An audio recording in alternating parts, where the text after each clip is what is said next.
You can hear a pin drop there. Perfectly observed.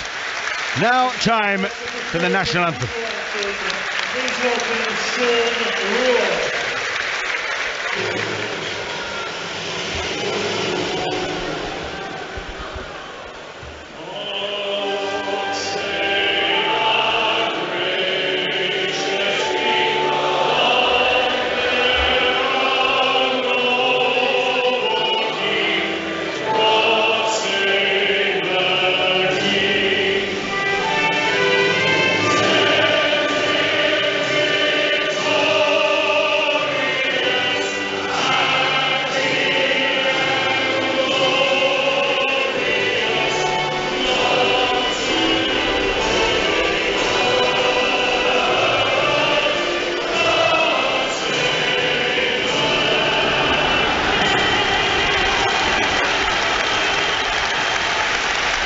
Tingling stuff from Sean Ruan. So the pre-match ceremony complete. Now it's time for playoff football. 80 minutes stand between Saints and Salford to join Leeds in the Super League Grand Final for 2022 at Old Trafford next Saturday evening. What a crackling atmosphere. Salford have come in big numbers. Saints have come in big numbers as well. What an atmosphere we've got amongst us here, Brian Noble. Outstanding. Both teams will be thinking about the start that they can get in this game, because there's one thing I've learned over the years, you can't win the game in the first 10 minutes, but you can certainly lose it. So they're going to be interested in the matchups early. They're going to get it on both these all the big blocks in the middle. So let's get ready to rumble, as they say in boxing. We'll be across the Premier League. Wolves against Man City with Juliet Farrington. Action from Swansea Hull with Laura Kenyon. Shoto Saka is at Leigh Sports Village just down the road from Manchester United women against Reading women. We are underway here on 5 Live Sport. Super League playoffs, semi-finals. Old Trafford spot up for grabs. And it's St Helens, the champions, the reigning champions, up against Salford here. And they have the first dibs of the ball, and it's Ignatius Parsi with his hulking frame looking to get them on the front foot. Conrad Hurrell picks off the back of it. 2 big Tongans taking it to Salford early doors. That's just what we want to see, Jodie Cunningham. 100%, and I do think the game's going to come down to the middles today. They're going to have to work hard, obviously. Big player in Alex Walmsley missing today for Saints, and he's a big part of their go forward, so the likes of Conrad Hurrell probably is going to have to get in the middle and make some of them hard yards for Saints today. Parsi. That's his second intervention, this first set of 6 for St Helens, and they've had no problems marching Salford down the field. Oh, good kick pressure from Taylor on Lomax there. Taken in the backfield by Ryan Briley, who's one of their more dynamic figures for Salford at the back, but he's taken down inside his own 10. Kensio, among the top try scorers in Super League this season, 27 in 28 games in all competitions. His push from the back will be key. But it's a real arm wrestle, this one here so far. Plenty of physicality being meted out by both sides. Lafay trying to get away. Saints come hunting, and Saints don't miss. Matty Lees makes the tackle. Great line speed from St Helens. Great contact, ricocheting off Lafay. Not deterred this Salford team, they're still aiming up. Yeah, Elijah Taylor that time. It's a rushed pass away to Mark Sneed, who has to kick under pressure. He's got the bodies right upon him, and John Bennison takes it forward. The slight figure runs into the big shoulder of Elijah Taylor. Chris Kendall, the referee, is blown up here. It's fast, it's frenetic, it's frantic, it's ferocious out there. And I think Andy Akazares took a big collision, I think both sides really trying to get physical. Some of the shots going in the first couple of minutes have been really intense, but it looks like he's took a bit of a knock there, a little bit unsteady on his feet. It'll be a huge loss for Salford's chances in this game if they lose Andy Akers early on. He's been phenomenal this year, probably putting a stamp on possibly an England shirt at the end of the year. I think he's the inform hooker, isn't he, Brian? And we spoke about how important he's going to be today, so it'll be a huge loss if he has to leave the field. Absolutely right, Jodie, and he's taking a rock on the melon there, but you're right, both teams flying out the line at each other, trying to impress themselves. 2 minutes gone here, still 0-0. Let's get to Molineux for the Premier League. Wolves against Man City. Juliet Farrington.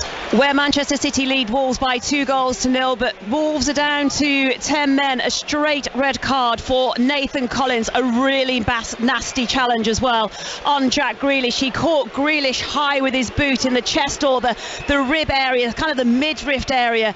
Jack Grealish is still down receiving treatment. He's been down now for a couple of minutes or so from the medical staff trying to look after him over on the far side of the pitch. He does look like he is about to get back up, but Wolves down to 10 men. Nathan Collins sent off. We're approaching half-time where it's Wolves 0, Manchester City 2. Thanks, Juliet. Still 0-0 here, but Andy Ackers has gone off head injury assessment. That could well be his game, ladies and gents.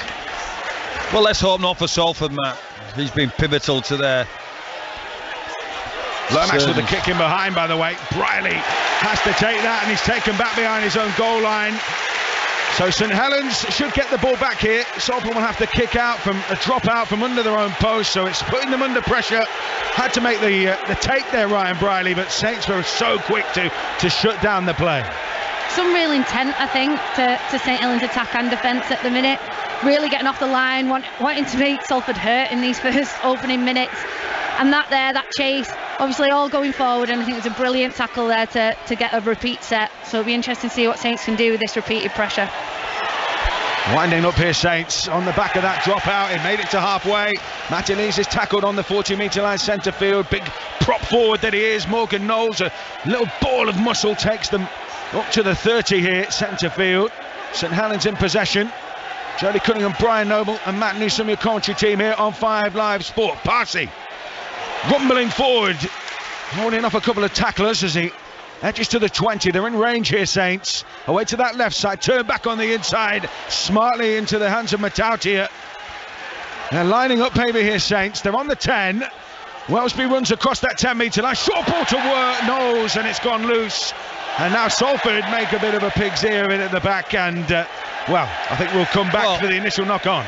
One thing I would have to say, and we haven't focused much on through the week or even in the pre-match build-up, is Salford defended really, really well against Huddersfield last week. I think they were scoreless, weren't they, in relation to what they did. So they know how to do it, and that's going to be a key today, because this Saints team are going to throw all sorts at them. It is, it's that pride in the defence, isn't it, Brian? And I think that's what a coach wants to see. You know, Paul Rowley was most impressed by that nil, and I think if they can show that same determination, that same pride in the line today, it'll put them in really good stead to challenge this Saints side. Salford coming out of their own end through Ken Seo. 0-0 here, almost up to the 5th minute of the game. Rattling through the middle, Vuni Ayoa was rocked by a big shot from Saints. The tackles are flying in here. No quarter asked or given in this playoff semi-final. Spot at Old Trafford up for grabs, and you can tell the intensity that only playoff football can bring. Well, this kind of defence can spook you, and what I mean by that, it could push Salford into shock where they think they can't get places. We saw a game last night where Leeds hung in there with like an element of rope-a-dope. Salford need to do the same here, because Saints are flying out the line. Knox-Need kicks from inside his own 40, just trying to relieve the pressure, push Saints back towards their own goal line. Mark Percival winds up on the carry.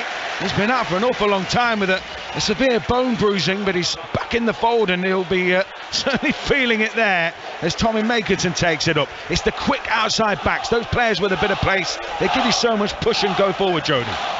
They do, yeah, and I think Tommy Makinson and Mark Percival are two of the best at doing that, really getting in behind the ruck, coming onto the ball at pace, and they set the stall. I think that's the second time we've seen Salford have to kick from their own half, and then Saints are straight in good ball attacking, and now they've got a repeat set because of that sustained pressure. Yep, 6 more tackles for Saints. They're 25 away from that Salford goal line. They're putting the Red Devils under duress here.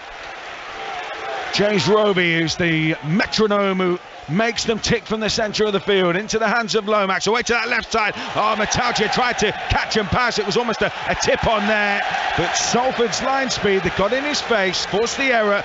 Saints tried to play quick.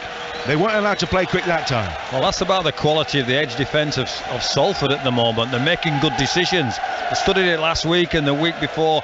The centre and the wing are working in conjunction, so whether they decide to come in to try and stop the play or buy themselves some time to get out, they really are working well together. It's been a feature of Salford's defence. and I think they'll probably be wanting to take advantage of that. Like you say, Brian, get it up, put pressure on. We've got Matauti there. He has played a lot of centre in his career, but not something he's played for Saints, so that added bit of pressure on that catch and pass is going to be something Salford will have definitely targeted for this game.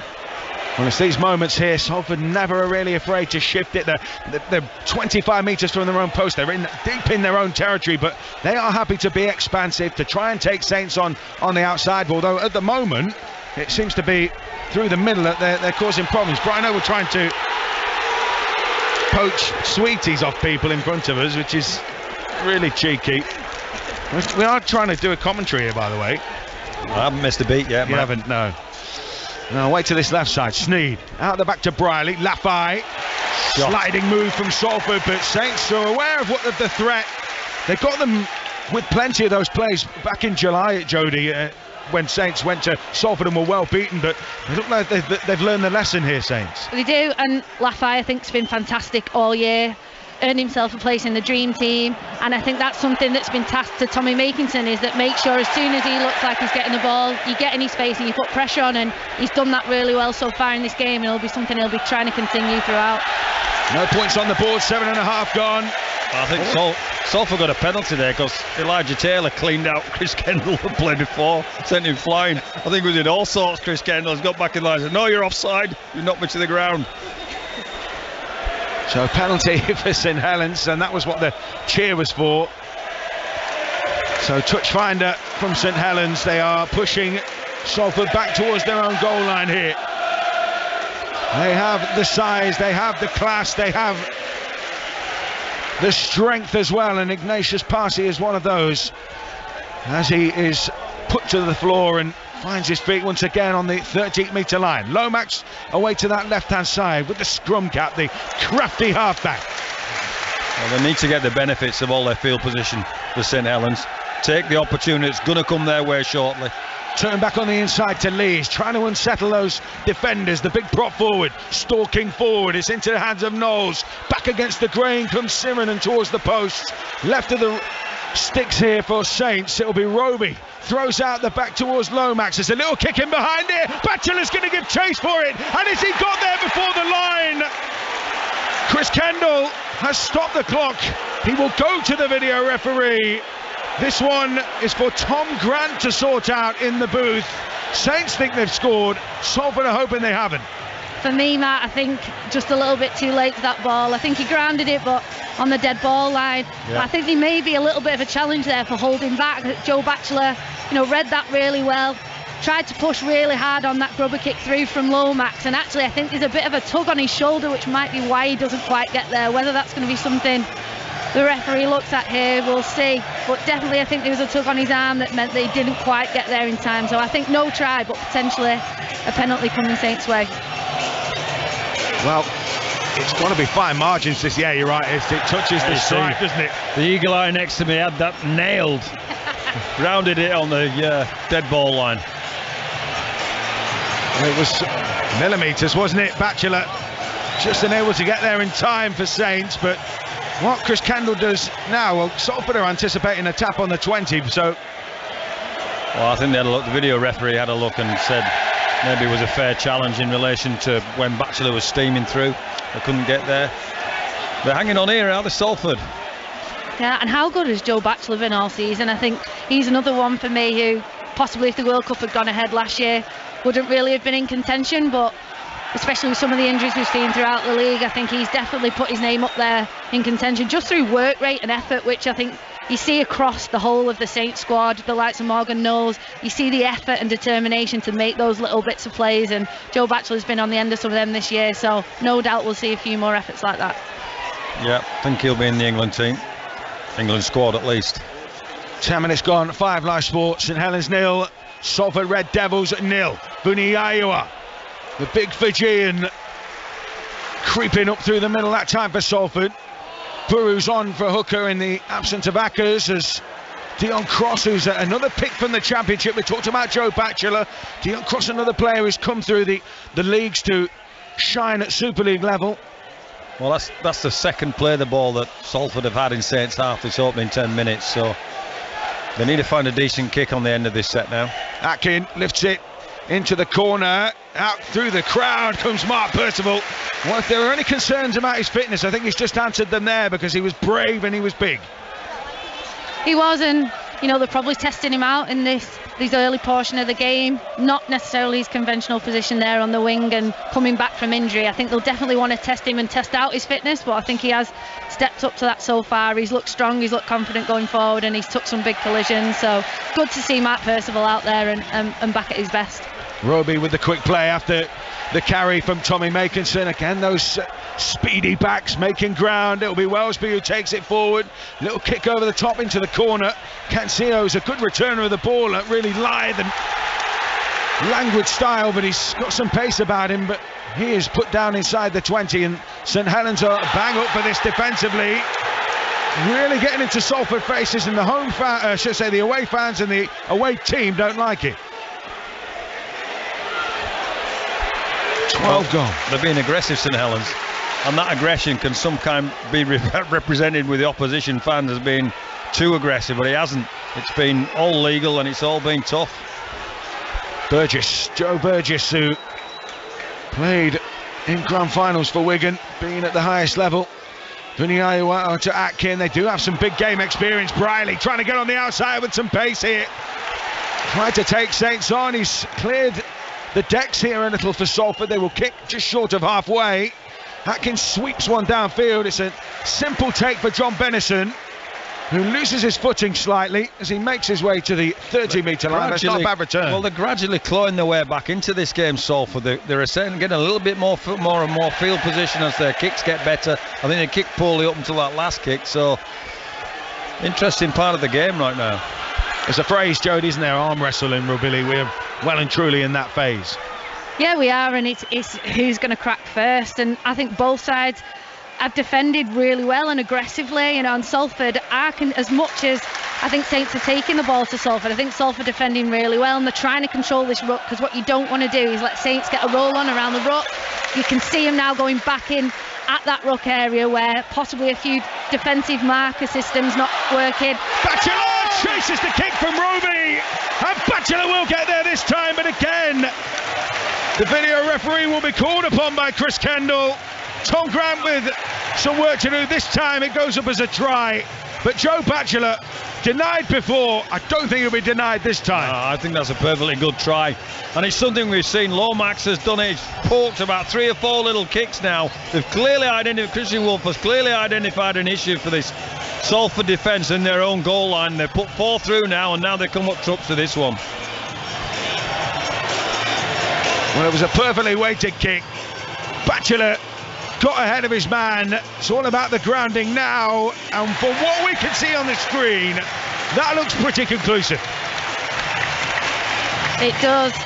I think he's finally got the reward there for that, for the effort there to just keep pushing through, making sure he's on Lomax's shoulder, chasing every kick, putting pressure on, and even if he doesn't get to that ball, he's making it difficult for Salford to pick it up. There's always pressure there when you're at the back, whether you're a full back or winger, and you're trying to pick those balls up off the floor. It's difficult. Joe Batchelor makes sure he's in and around that area, and looks like he's going to get the effort here rewarded in a try. We're just waiting for that decision. Yeah, the screen as those around us wait with bated breath. There's your confirmation. St Helens, the reigning champions, have hit the front here. 4 points to 0, and it's Joe Batchelor who should be part of England's World Cup campaign. If there is any justice, he has opened the scoring here. Saints 4, Salford Red Devils 0. Let's get off to Molineux. Wolves against Manchester City. It was 2-0 last time we heard Juliette Berrington. It's that scoreline at half-time. Manchester City leading with that advantage, and it only took them 55 seconds for their goal. Jack Grealish tapping in from De Bruyne's cross, and then Haaland made it 2-0 15 minutes later. He took it well, but from here it didn't look like he struck it that hard, and it was more of a miss hit than an absolute welly. But anyway, Wolves have made some promising moves in response, but they've either dragged their shots wide or they've missed the target completely. They've had a couple of corners and free kicks as well, but they're down to 10 men. Nathan Collins sent off for a high boot into the midriff of Grealish, who spent a chunk of time receiving treatment before continuing. But they are in cruise control, Manchester City, and at half-time they lead Wolves by 2-0. Thanks, Juliette. Absolute welly. I love that. Great turn. 6 points to nil here. The kick was good from St Helens, and it's Parsi now looking to wreak some havoc as he marauds his way forward. Saints, he's usually used as that impact, isn't he? Just the steamroller off the bench, but in the absence of Wormsley having to step up, and he looks like he's taken that mantle on very well. Doing it pretty well at the moment. Every time he carries the ball, he makes a dent. Lomax are going to shift it wide here. Conrad Hurrell, a big boy, gets it away to Makinson, streaming through it, saying what an ankle tap, and he's even forced the ball loose there. Wow. From Joe Burgess with a great tackle. That's Tim Laffay's try sabre and a half. He was gone. Makinson was down there. He had a supporting cast of 2 or 3 in the middle. He just had to find the pass play, and he got ankle tapped.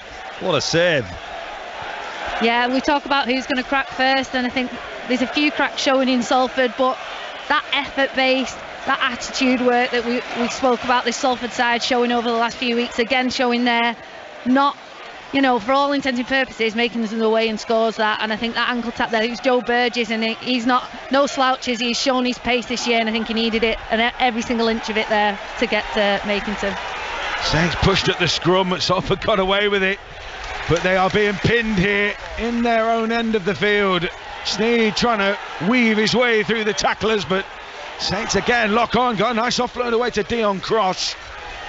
There's an air of desperation about Salford, and I mean that in the right way. They're really trying. Oh gosh, Lunivawa has just got whacked around the melon.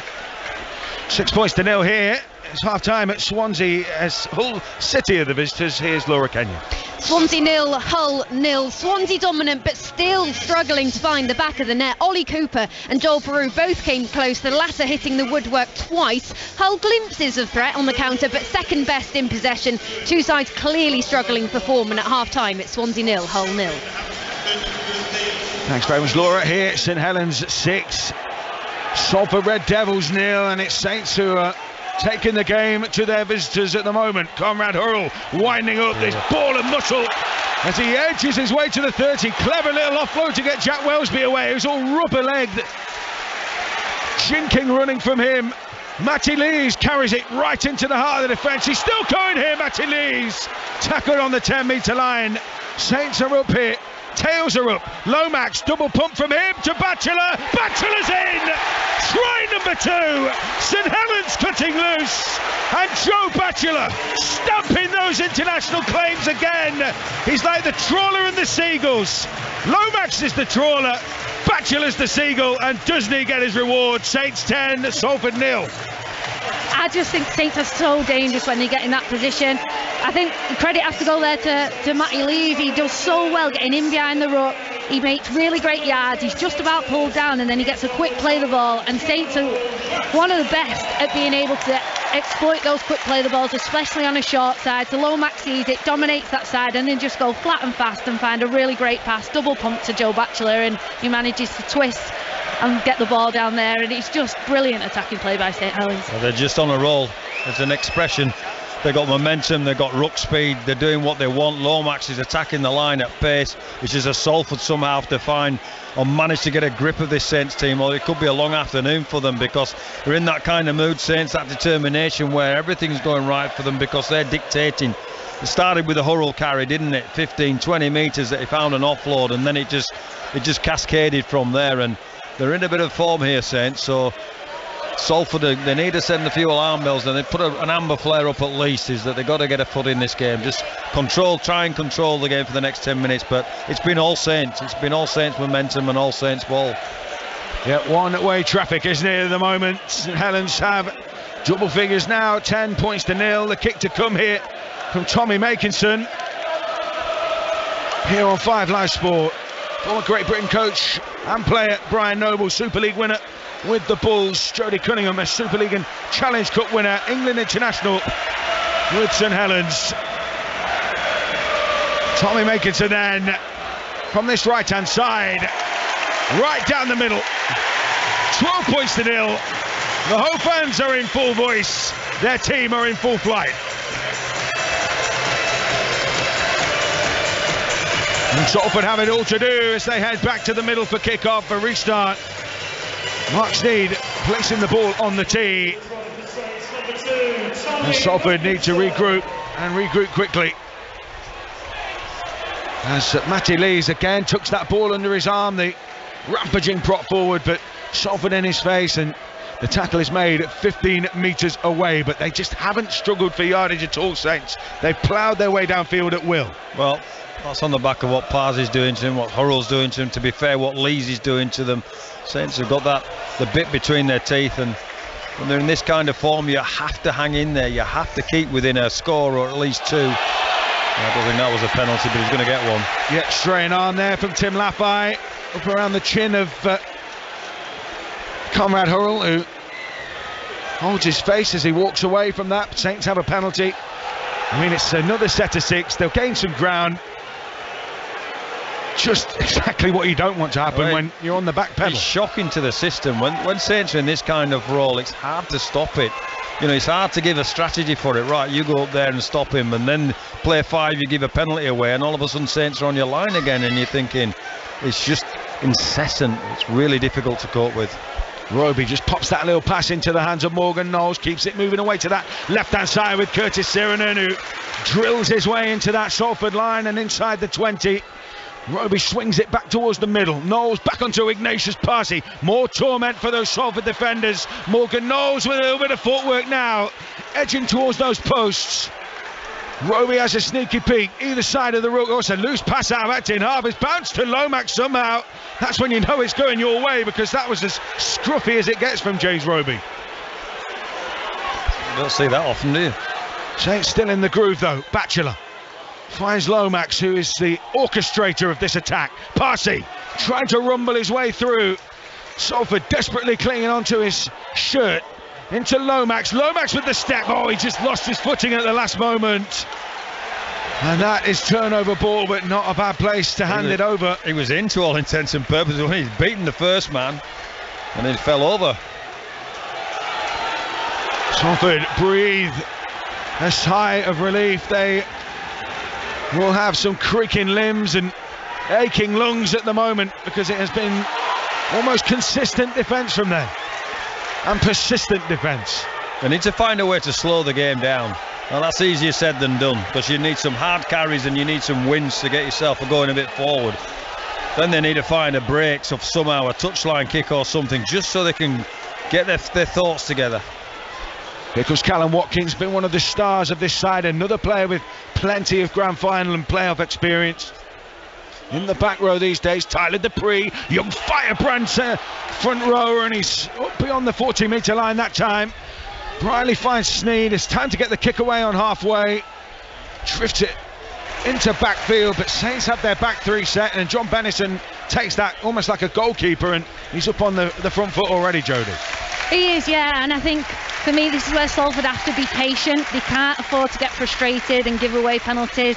They have to wait, bide the time. It's not panic stations yet. Saints are looking in form, so they have to make sure they don't start getting frustrated and go away from the game plan. I think we spoke about that forward battle. For me, at the minute, Saints are winning the forward battle, so Salford need to start looking at things a little bit different, trying to get the ball to an edge. But obviously we've got to win the right to do that, so it'll be interesting. Johnny Lomax drops the ball. Uncharacteristic error in midfield from St Helens there. Slow it down, Salford. Walk to the scrum. Take as many as that 30 seconds as you can get. Think about where you need to be, and absolutely take up on what Jodie's saying there. They've got to be patient in their head, but they've got to be urgent with that patience as well.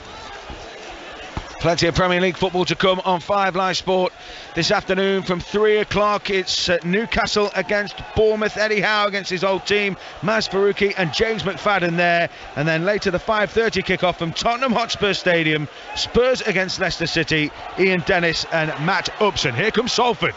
Away to that right edge with Briley. Up over halfway. Atkins steps into acting half and swings it back infield. Dupree keeps it moving, trying to move the just updates, I'm sorry, of Newcastle Bournemouth. Apologies for that. But around the ground service from 3. Action from across the football landscape.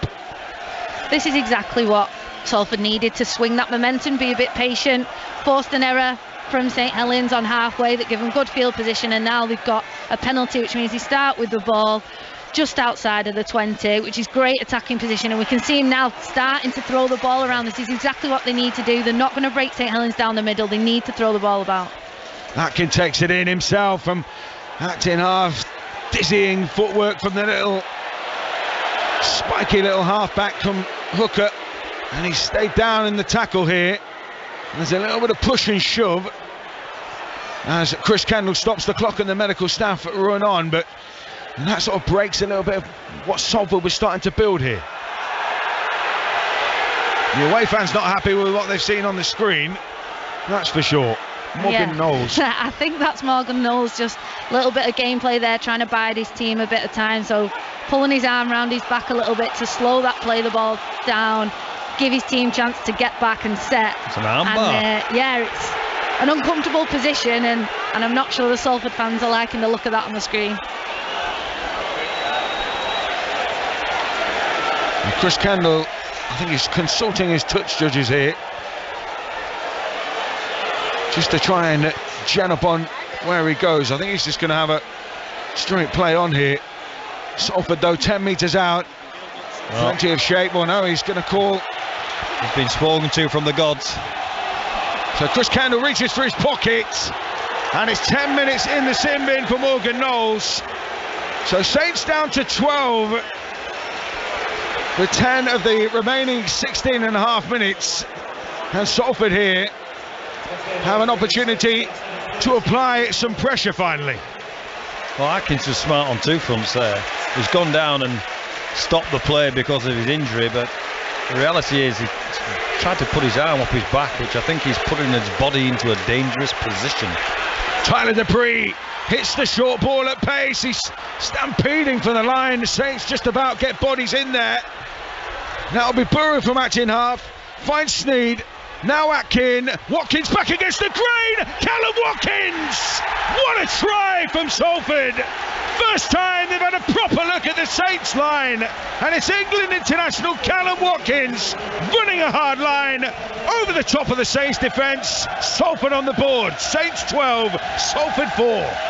And field position is such an important thing in this game, and Salford just haven't had it, have they, Brian? They've been in their own half, so much kicking from their own half and having to basically play really safe rugby. They finally get a little bit of good ball thanks to a couple of penalties, and they took advantage of that. They've shown they can play, they can hit some good lines. I think Watkins hit a really solid line there off that pass to going under the post. So Saints have weaknesses, and I think they've just exploited that, so game on. Well, full credit Salford. We were all three of us talking about how they were going to find themselves a foot in this game, and they did. They found themselves some patience on the back of a penalty, on the back of an error from Saints that gifted them the left field position. This is their first score, and Johnny on the spot for me is Callum Watkins. He's, for me as well, is a shoo-in for this England squad at the end of the year, because his form this year in the back row for Salford has been sensational. He hit a brilliant line back against the grain, and he's tough to stop from there. Yeah, big human being, plenty of pace about him as well. Another of those players who's had a couple of tough injuries to cope with, but he's back in the frame, certainly in the international frame for Sean Wayne's squad for this England side in the forthcoming World Cup. October the 15th it all kicks off in Newcastle against Samoa, as the kick is good for Mark Sneed. We're back to a converted score lead here, 12-6, St Helens lead, but for the first time they've been handed some adversity, and we shall see how the champions, the reigning champions, deal with it in their pursuit of a fourth straight title. The Salford showing plenty of guts, plenty of fight here. They've got belief, haven't they? They came to Saints and were close earlier in the year as well, despite the 40 odd they got against Saints. So they don't lack the ability to score points against this Saints team. Taken in by Atkin off the kick-off. Gerrard ramps up, Batchelor came looking for him. That was a meeting of beef, I think you could call it. Two big boppers charging at each other. Likewise, Tyler Dupree trying to take on Louis McCarthy Scarsbrook, the big Londoner, tackling the lad from Fax. Buru away to that right edge. Salford trying to use their pace here through Briley. Taken down on the 30-metre line as he was accelerating into space there. He's injected himself well at the right times, hasn't he, Briley? just on that fringe there to get themselves. They're highlighting the half or the centre out there to get themselves an extra 10 metres on the fringe. Buru, nuggety little hooker, another from the Halifax area. Siddle boy taking it almost up to halfway. Buru getting out to Briley. It's a kick in behind. It's ricocheted off a Saints body. I'm not sure they'll be deemed that it was played out there. I think he played at that. Oh, take a breath. Take a breath. Help me, somebody, please. This is end to end. Yeah, it's been a real rousing first 27 minutes here of this playoff semi-final. A spot at Old Trafford up for grabs in the grand final next weekend, which you can hear on 5 Live Sport as Matty leaves to play it for Saints. Roby just dishes it up to Conrad Hurrell, who will use that muscular frame. He causes problems with his physique. Second phase stuff in general causes terrible problems for teams. Parzy's got that ability. Hurrell, clearly we've seen him shifting the ball. Here comes Makinson, screaming forward. Roby away to Lomax. Lomax at the line into Siranen, who punches hard into that Salford defensive line. It's 25 metres away. Roby infield to Lomax. McCarthy Scarsbrook takes a Route 1 approach this time. Salford's defence being bent back here. They are inside the 20, almost in line with the black dot above the post. Here comes Lomax trying to engage with a bit of footwork. Last one here for Saints, 10 out. They're loading up on this right hand side. All the numbers, all the playmakers teaming. Here comes Wellsby, a little kick in behind for Batchelor again. And Batchelor might just have got there. No, he didn't. I think he dropped it. Quick decision from Chris Kendall. Tap on the 20 to come for Salford, but that kick in behind again. Well, you can feel the jitters every time that ball is probed into backfield. Well, it's a masterclass again on the short kicking game, and it's clearly something they've highlighted in and around the sticks, either side.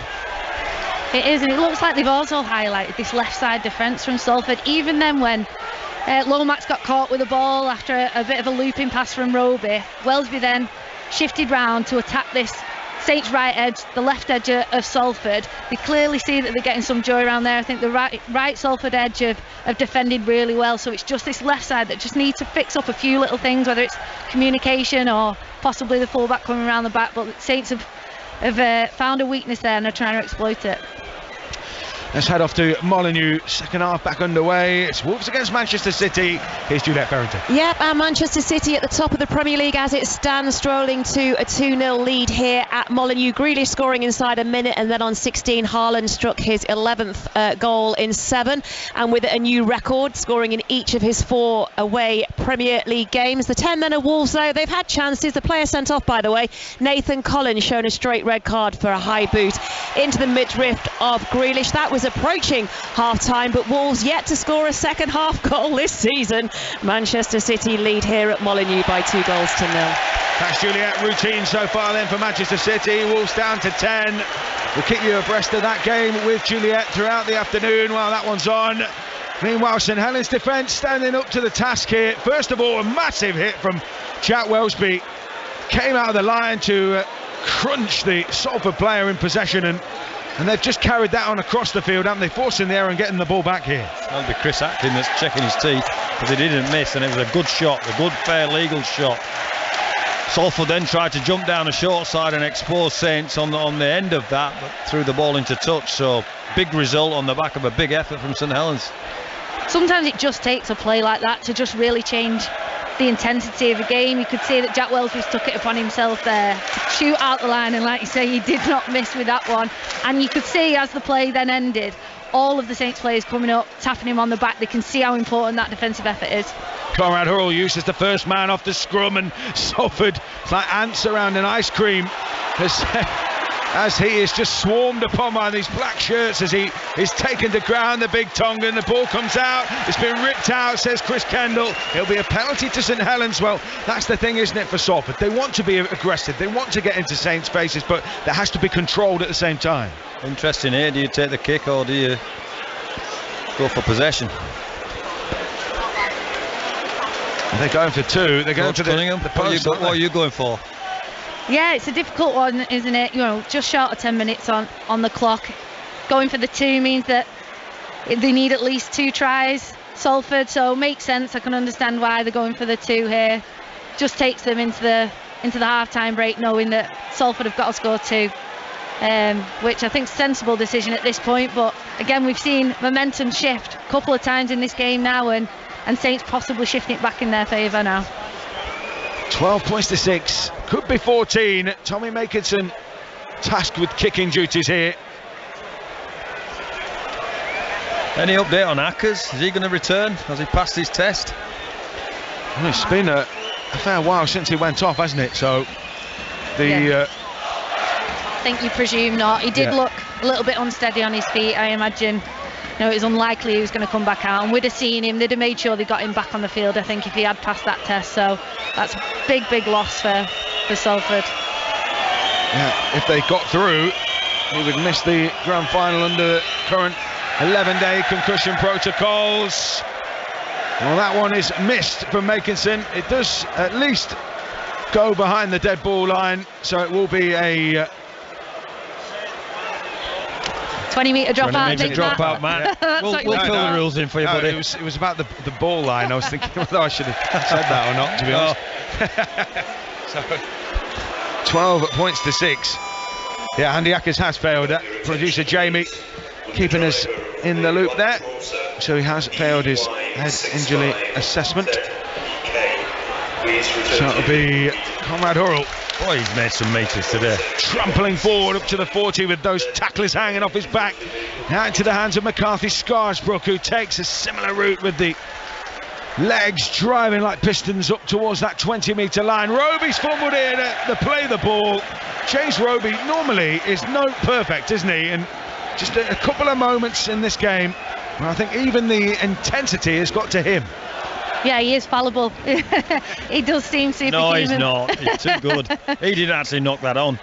Yeah, he does seem superhuman at times, doesn't he? But a couple of uncharacteristic errors from him today. I'm sure he makes up for it, no doubt, for the rest of the 80 minutes. But yeah, a few uncharacteristic efforts, and I think Salford will breathe a sigh of relief there. So into the base of the scrum, Buru out to Kensio. Saints have kept those outside backs quiet, haven't they? Joe Burgess and Tim Laffey, normally such a threat. Likewise Kensio, but most of their work has been done trying to get them out of yardage here, and it's not working too well at the moment. 7 minutes to the break. Salford trailing by 12 points to 6. They're in possession. St Helens defending here inside the Salford half. Dupree, Buru. Oh, looked a little bit forward. Sneed tries to play out the back. This time Chris Kendall calls it. And it's starting to get a little bit testy and fractious as well. The one before was forward, and that one, I don't know what happened. I think he's passed it to himself, Mark Sneed, or did he throw it and it hit a Saints player? No, I think he tried to throw the short pass, and they both took each other's gap there, so it bounced back off Laffey, I think it was, and yeah, back into his hands. So knock on or forward pass, whichever you want to call it. Both teams a little bit scruffy last few sets. Both coaches really urging control, composure, all those cliched words almost perhaps, but they do apply. Mark Percival was the first receiver off the scrum, and he is accosted by 2 Salford players just outside the Salford 40. Matautia, who's been playing on the edges in the centres this afternoon, taking up a roll back through the middle again. Roby plays a little short ball to Lees, who motors forward. He seems to accelerate at big forwards rather than slow down. It's almost reckless in his way that he approaches it, and then he gives Amir Buru a bit of a shove. I said he was nuggety. He's a niggly little player, Amir Buru. And nuggety with a bit of grit in. Yeah, quite. Yeah. Into Lomax, the schemer. Finds McCarthy Scarsbrook on a hard line just off his shoulder. Roby, the last one here. What have they got up their sleeve? Lomax away to Wellesby. Fizzes the cutout pass. Matautia couldn't draw it in. It goes to ground, and Salford come up with another defensive win. Well, the last 4 or 5 sets, both sides haven't finished the sets the way that they want to. And that's maybe an indication of a bit of fatigue creeping in, a bit of nervousness, a little bit of fluidity losing. Saints started on fire first 20-25 minutes. You thought, wow, watch out for these boys. But Salford have clawed their way back into the game. Yeah, completion over the last 10 minutes not been great as at either side, but yeah, like you say, I think Salford are now grinding the way back into this, forcing a few errors, and again, like we saw before, forcing that error by getting up and getting in the face of Matautia on that left edge has meant that, yeah, another error forced there and an opportunity gone begging. Salford trying to clear their lines here. Saints 12, Salford 6, 5 Live Sport around the grounds with the football from 3, and then Tottenham Hotspur against Leicester this evening. 5:30 kickoff is the full match commentary on 5 Live Sport. Dupree tackled then in centre field for Salford, edging towards halfway. Holds the back of his head after that tackle. Joe Batchelor shakes his head as if to say, I think you're milking that, but well, I've got to be careful here. Is this a case of whereby a player thinks he's been wronged, i.e. an illegal tackle, a head tackle or hit round the head, and then just stays down there to try and milk that penalty? Am I being a bit cynical here, or is he genuinely hurt? I think you've always got a sort of safety first, haven't you, in this kind of situation? Take precautions. 4 minutes to the break then. Salford trailing by 12 points to 6 against St Helens. Let's get off to Molineux. Wolves, Man City, Juliet Farrington. Where Manchester City have a 2-goal advantage. They scored 5 here last season against the 10 men of Wolves, who haven't scored a second half goal yet this season. Wolves, though, do have a corner right now. Grealish, Haaland with the goals. They came inside 16 minutes, but Wolves yet to beat Edison. Just the one save he's had to make so far. City lead Wolves here at Molineux 2-0. Into the championship, Swansea Hull, Laura Kenyon. Swansea 0, Hull 0, but Swansea have now hit the woodwork on 3 occasions. Second lowest scorers in the league, cannot seem to put the ball in the back of the net, and it's still goalless. Opening round of the Women's Super League in the football. Manchester United women against Reading women. Shojo Saka. It is still Manchester United 4, Reading 0. The second half has not produced any goals. Alicia Russo going really close with a header just after the break. Since then, Manchester United have dominated the ball. They still lead 4-0, and we have had more than 7,200 people confirmed as the official attendance here today. Manchester United 4, Reading 0 so far. 3.5 to go to the break here. Still 12-6. Mark Sneed took a little bit of a whack before and getting that kick away. He was holding his hip as he edged back into his position, but Saints in possession at the moment, trying to end this half on the front foot. They have a 6-point lead. 3 to go.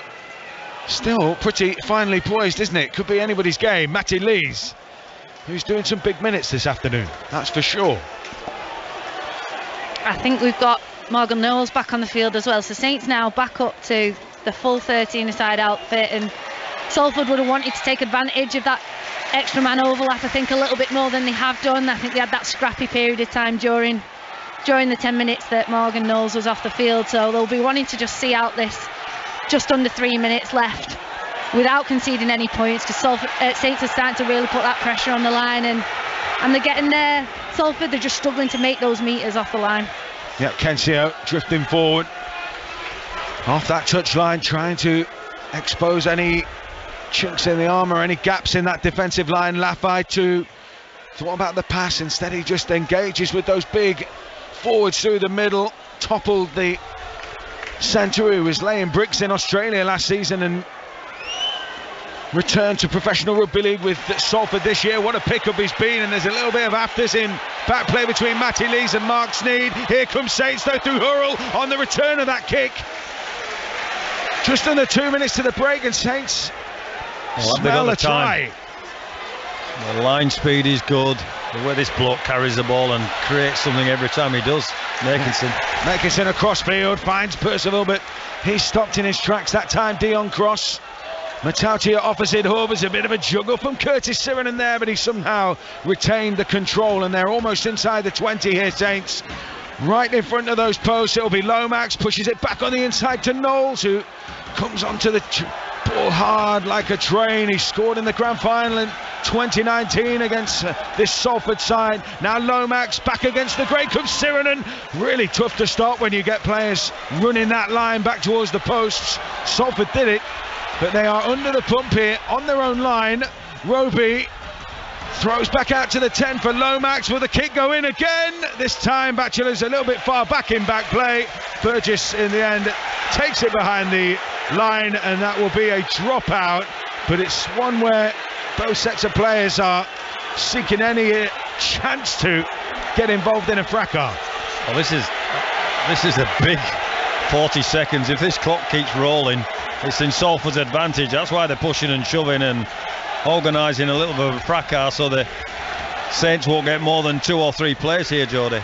Yeah, and I think they are actually getting under Saints' skin. Like, you know, Matty Lees, I think we've seen after a couple play the balls now, getting a little bit of pushing and shoving, and Joe Batchelor getting involved a little bit there. So he's in Salford's favour, like you say, to just cause a little bit of issues, try and get under the skin of Saints, and possibly just disrupt the form that they've shown in parts of this game. Into the final 20 seconds, and taken by Welsh beyond the 40 inside the Salford half. It's a thunderous carry from Louis McCarthy. Scarsbrook, he's put to ground inside the 20. Now to Lomax, it'll be a drop goal attempt from him, and he lands it. A 1-pointer tacked on to the score. Last act of the first half. St Helens 13, Salford 6. What a first half we've had. They're good value for their lead, Saints, but it's a whole lot tougher than it was at the start of the game. Salford have grown into the game and will want to impress in the second half. Probably what Leeds tried to do to Wigan last night, you know, a completely different turnaround. They still believe, Salford, that they're in this game, and the scoreline suggests that they are. Yeah, I think when we saw Saints go 2 tries ahead, we weren't sure what sort of day we'd be in. They looked like they were in fine form that they've shown at big points of the season, and Salford have done well, I think, to crawl the way back in. A couple of penalties, and obviously the Morgan Knowles sin bin, I think, has contributed to that, so we're definitely in for a game. Half time then here, St Helens 13, Salford Red Devils 6. Both sides, as you say, Jodie, could take positives out of that, can't they? Yeah, 100%. I think, you know, Salford are doing it tough, especially losing Andy Ackers early on. But they're definitely trying to put that real pressure on in the middle, defensively, getting in the face of Saints, not giving them an easy ride. They're not going to give up this semi-final easy. Jodie, Brian, Matt, thank you very much. We'll be back for the second half in 15 minutes or so. As it stands, St Helens on course for their 4th title. And they'll be heading to the grand final to take on Leeds next Saturday. You will hear that with us here on 5 Live. To Molineux, Juliet. Where Manchester City are on course for another win. They're on the top of the Premier League as it stands. The second half, they seem happy to absorb, though, what's going on and hitting Wolves on the counter. Manchester City leading by 2-0. Wolves a lot more better, though, or much better, should I say, second half. So much more intensity, yet, though, to really test Ederson in goal, despite the possession that they're having. He's only had just the 1 save to make so far.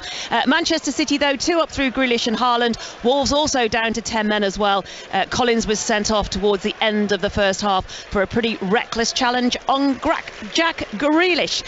It's Wolves 0, Manchester City 2. Deadlock has just been broken at the Liberty. Laura Kenyon. It's Swansea 1, Hull 0. Ryan Manning finding the back of the net. Swansea searching for a win to take them out of the bottom 3. Finally have a goal to show for all that possession. It's Swansea 1, Hull 0. Manchester United are coasting in the Women's Super League. Shojo Saka. It is still Manchester United 4, Reading 0. Just about 1 minute of the 90 remaining to play. It's been a fairly sedate second half. Alicia Russo went close earlier on, but all those 4 goals came in the first half. New signing Maya Letizier with 2 goals on her debut. Captain Katie Zellem, penalty on her 100th game for United, and Alicia Russo adding the 4th just before half-time. Still Manchester United 4, Reading 0. 7 minutes to 2. This is BBC Radio 5 Live. Jill Mackenzie has the news.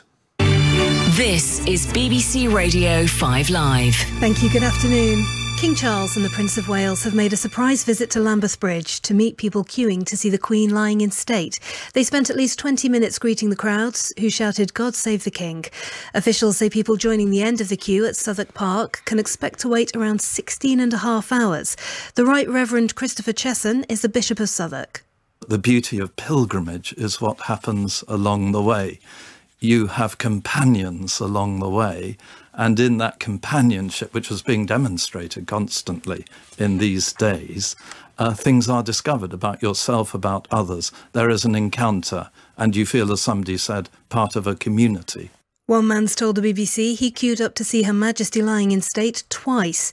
Sam Mason from West London spent 12 hours getting to Westminster Hall on Thursday, then decided to go to the back of the queue and line up again. He says the second time was much easier. The first time it was chaos. They didn't have a clue what they were doing. The police were stopping people from going forward and all that. But the second time it was a lot more smoother. They sorted out the kinks. King Charles is spending the rest of the day meeting leaders from some of the countries of which he's now head of state.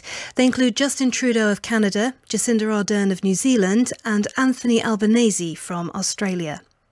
In other news, the US is warning Russia not to use chemical or tactical nuclear weapons in the war in Ukraine. There's international concern about how President Putin will respond if Ukrainian forces keep pushing back the Russian military. President Biden says Moscow risks becoming more of a pariah in the world. And hundreds of people are gathered outside New Scotland Yard in London as part of protests after the fatal shooting of a black man by a police officer. Chris Carber was killed earlier this month after a pursuit which ended in South London. The Independent Office for Police Conduct says it will look at whether race was a factor in the incident. BBC 5 Live. Available now from 5 Live on BBC Sounds. The Checkered Flag Podcast. Jenny Gow, Jack Nichols and Sam Bird react to the Formula One Italian Grand Prix. The Football Daily Podcast. Football reaction, debate and analysis from the Premier League, EFL and beyond. And Tail Enders. Greg James, Jimmy Anderson and Felix White give their alternative view on the world of cricket. Listen to the best of 5 Live on the BBC Sounds app.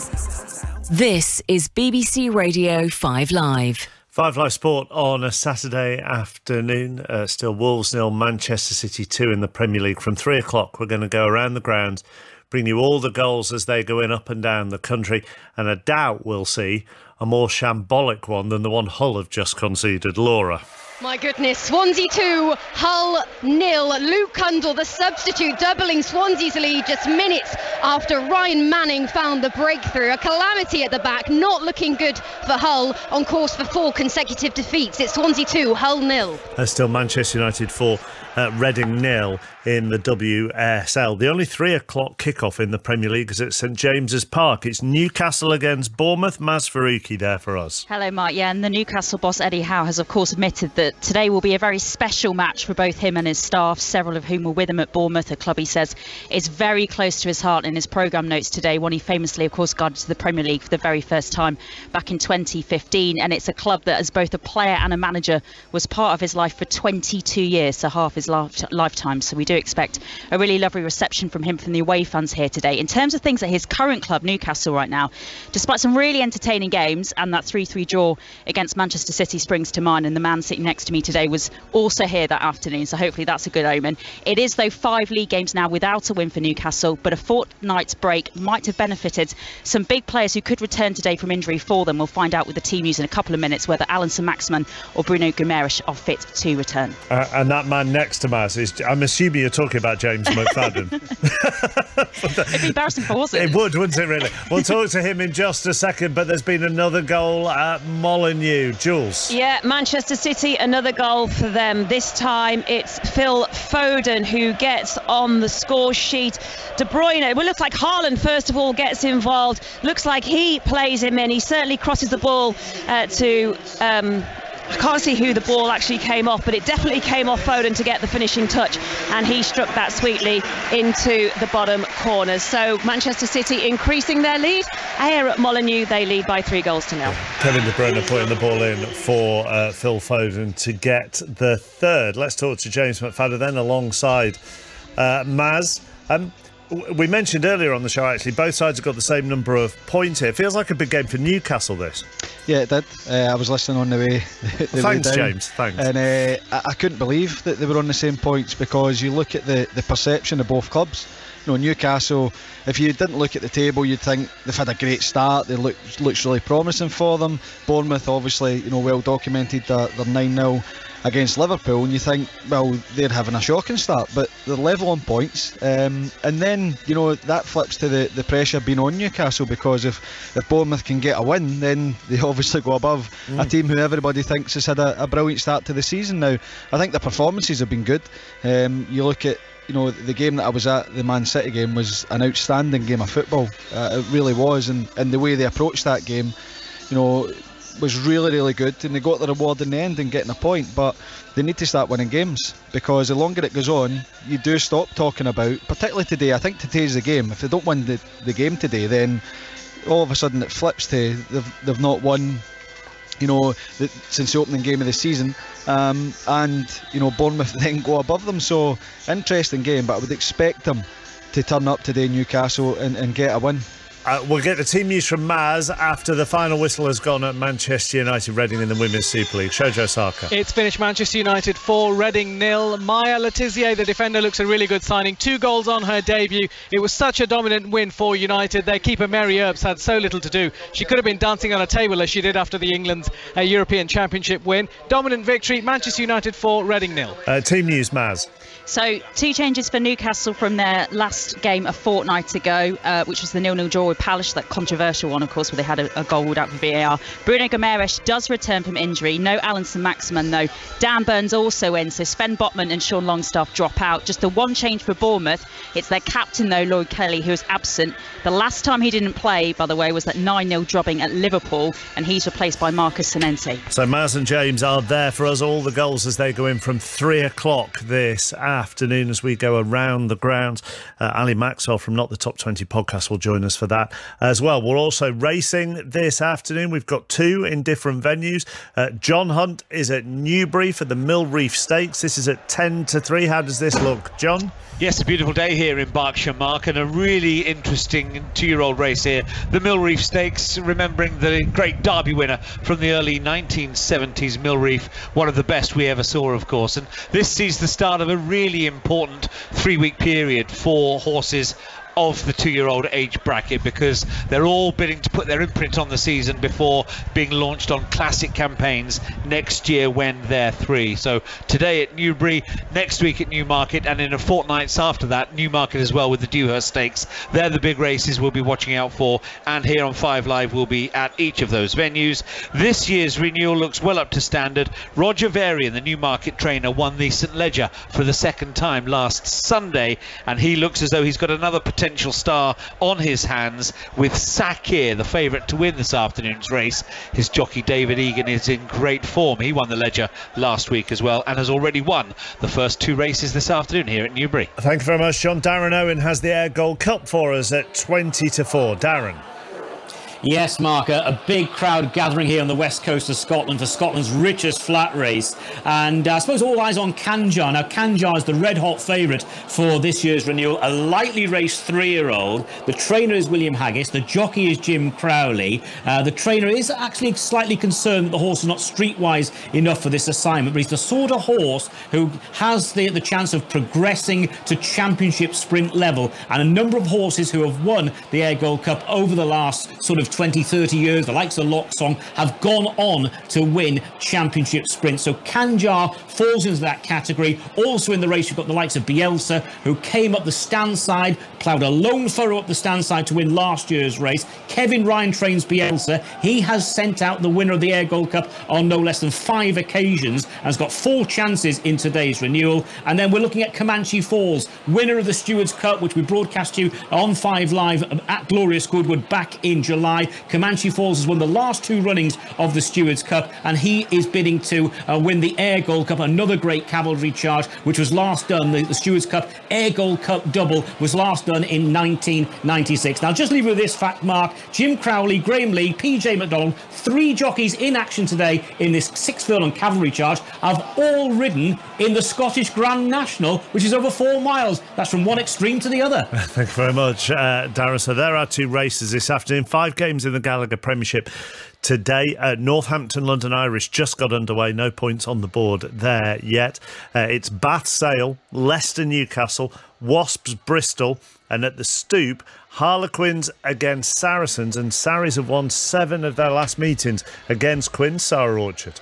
Yes, and if these rivals didn't have enough friction to feed off, the decision from the Rugby Football Union and England coach Eddie Jones to not let Harlequins play their star fly half Marcus Smith today has certainly stirred the pot. England players were all meant to be on a 10-week rest after the Australia tour, but many have featured on a case-by-case basis, and that means that Saracens have been allowed to name Owen Farrell, Maro Toje and Billy Vunipola in their starting 15, with Jamie George and Mako Vunipola on the bench.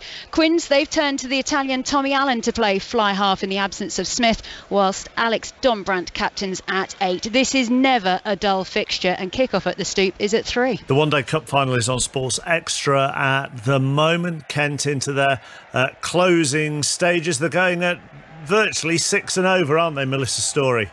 They are. Kent are 266 for 4 with 5.4 overs remaining. 20-year-old Joey Everson fell just short of a century, scoring a magnificent 97, and the Kent captain Joe Denley recently departed for 78. So Alex Blake has been joined by Darren Stevens at the crease, potentially playing his last game for Kent, and Kent well on the way to posting a total in excess of 300. So the score 266 for 4.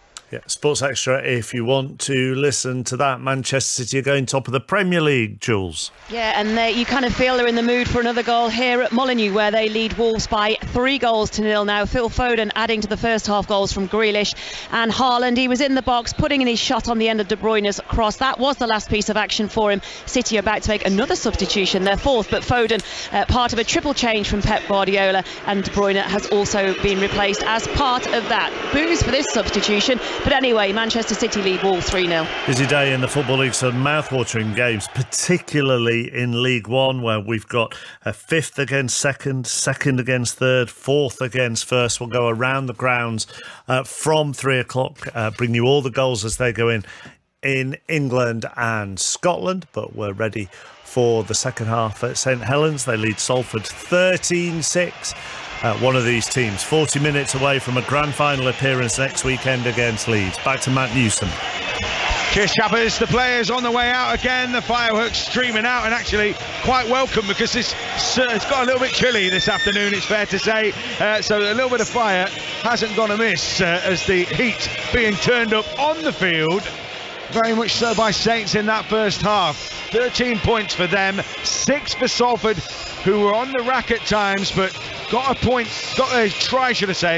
some points on the board, and only the Johnny Lomax drop goal right at the end of that first half has taken this game and this score a little bit further away from Salford. But for all of the defending they have to do, a little bit like Leeds against Wigan last night at halfway, they'll still think they're very much in the game. Yeah, and sometimes when you get to half-time and the scoreboard's still within sight, but you've not played that well, it gives you confidence, because you know if you can just fix up a few things, then you're going to start really getting back into this game, and I think Salford will take some confidence from that. Well, there's a tricky kick-off. Allowed to bounce there by Salford, which was eventually mopped up by Callum Watkins, and it's Salford who look to come away from their end of the field. Buru into Tyler Dupree, who's been getting some rave reviews for his surges forward for Salford this afternoon. Speaking to some of the players and pundits and commentators around us here in the press box, as Kevin Brown was saying how impressed he had been with Tyler Dupree. It's a 40-20 attempt from Sneed. Did he get it? Just missed it. That was centimetres, wasn't it? Well, you check that. I think the linesman's got it right. You check it, surely. My challenge to Salford this second half, Jody, is can they get enough possession at Saints' end of the field to press some points, because I'm confident they will score points if they get there, but I'm also confident that Saints don't want to let them get there. Yeah, they've only really had one set really on the Saints goal line, and they managed to come away with points, and that's what they need to do. They need to manage the field, manage the game a little bit better, so that they're getting more attempts and more chances in good ball, because when they do, they can chip the ball around and they can score points. 5 Live Sports, St Helens 13, Salford 6. We'll be keeping you up to date with action from Molineux in the Premier League, where Manchester City 3-0 up against Wolves. We'll have an around the ground service from 3. Tottenham against Leicester from 5:30. Plenty to come sports-wise on 5 Live this afternoon, and of course this playoff semi-final, a spot at Old Trafford up for grabs to face Leeds in next week's Super League showpiece. Wellesby switching the play to that right-hand side. Tim Laffey comes out of the line and locks on to John Bennison. Ball and all tackle there on the young fullback. He did real well there, Laffey, because he was on his own and there were 3 Saints players around him, and he managed to buy himself some time and make the right decision. Forced kick into backfield. Salford happy to field it with their back three set, and plenty of pace, plenty of footwork about them here as Dion Cross, a Saints junior, released at the age of 16, went back to amateur rugby with Blackbrook and wound his way back into Super League via Barrow. And Salford have coughed up the ball here, but you have to credit Saints' dynamite defence. They really getting into faces. Well, it's an unusual error from Elijah Taylor. He's usually Mr. Consistency, but he got whacked well in the midriff, and it's a forced error from the Saints defenders. Good field position early in this second half for St Helens. Former Great Britain head coach and player Brian Noble, current England international, St Helens stalwart and Challenge Cup and Super League winner Jodie Cunningham alongside us here this afternoon as Lomax playing at pace here off the base of that scrum move, and they are right into the teeth of that Salford defence now with Matautia. Played into Matty Lees, who angles his run and then arcs back towards the post with all that powerful frame, causing Salford problems on the back pedal here. Roby from centre field, 10 metres away from that line. Lomax out the back to Wellesby. Awkward running style, but he's got that shimmying hip which can cause defenders no end of problems. McCarthy Scarsbrook with a straightforward plunge, just couldn't get the ball over the line, but Salford are on red alert here.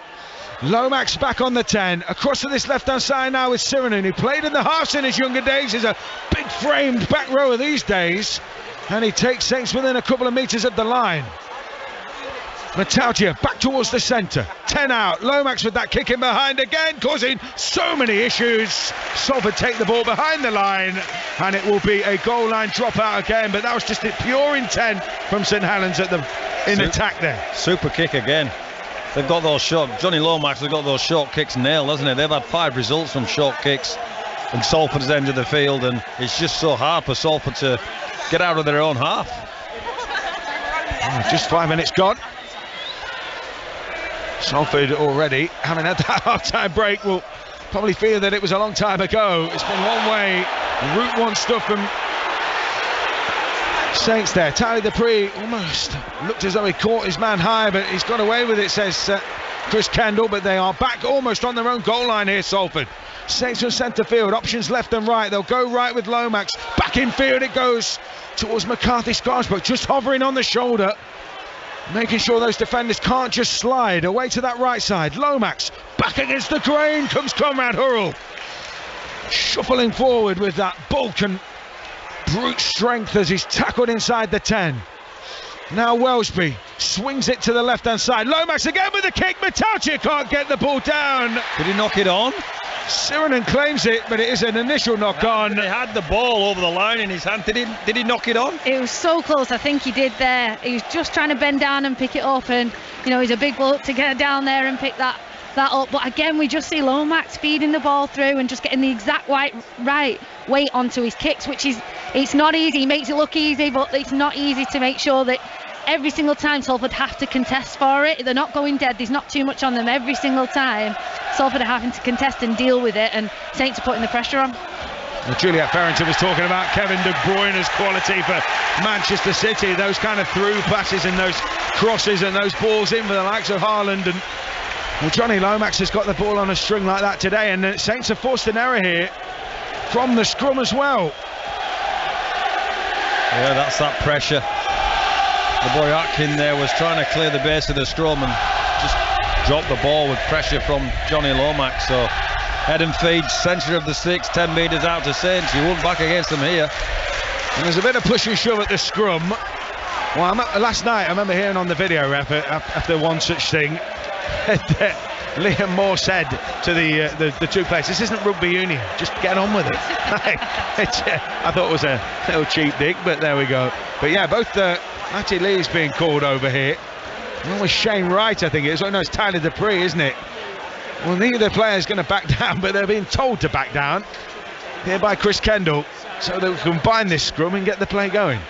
But it's, from a Salford's perspective, Jodie, good time wasting, really kind of upsetting the rhythm.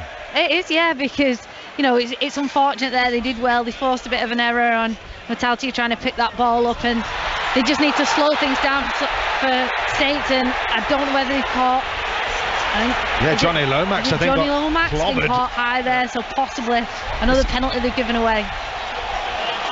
Well, it's Mark Sneed with a bit of a swinging arm.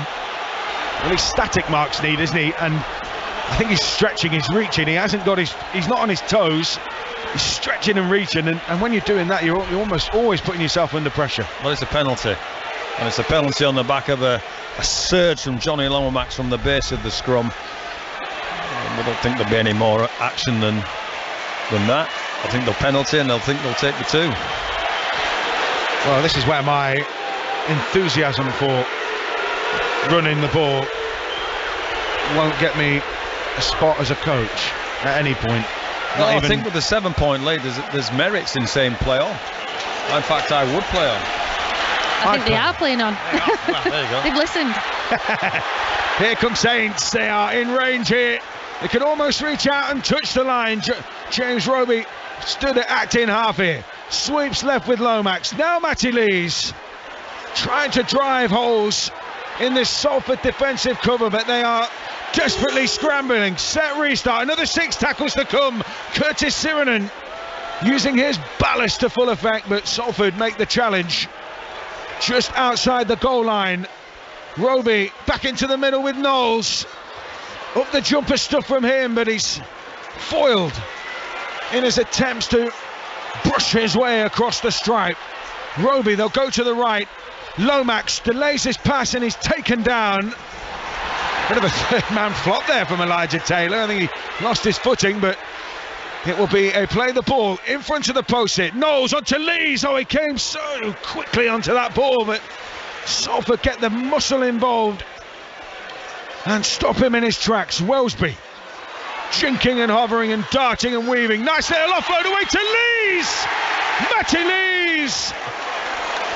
Double movement. Double movement.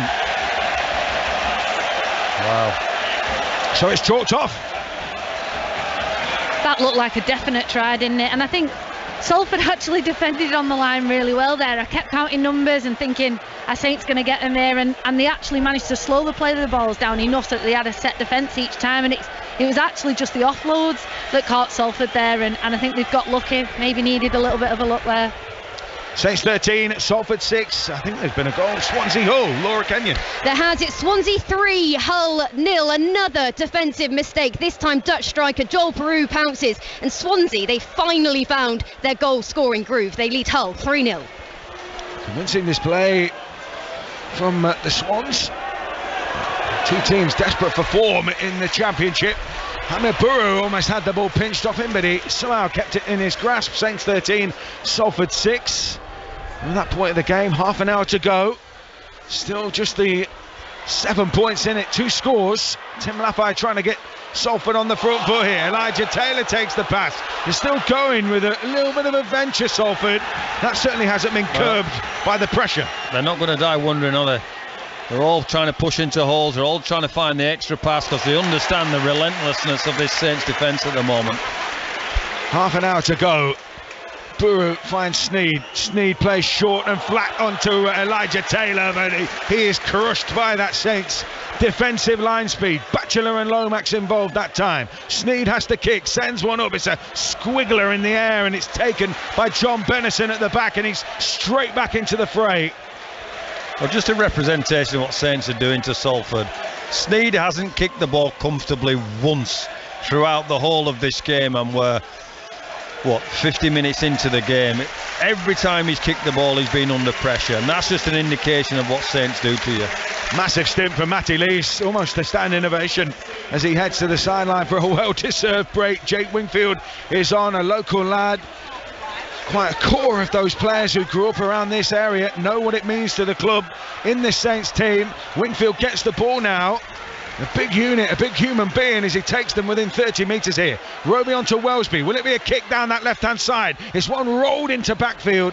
It kicked up quite nicely for Ken Seo, but it did give the chase time to get there, and Curtis Sirenen makes sure that Ken Seo's progress is halted.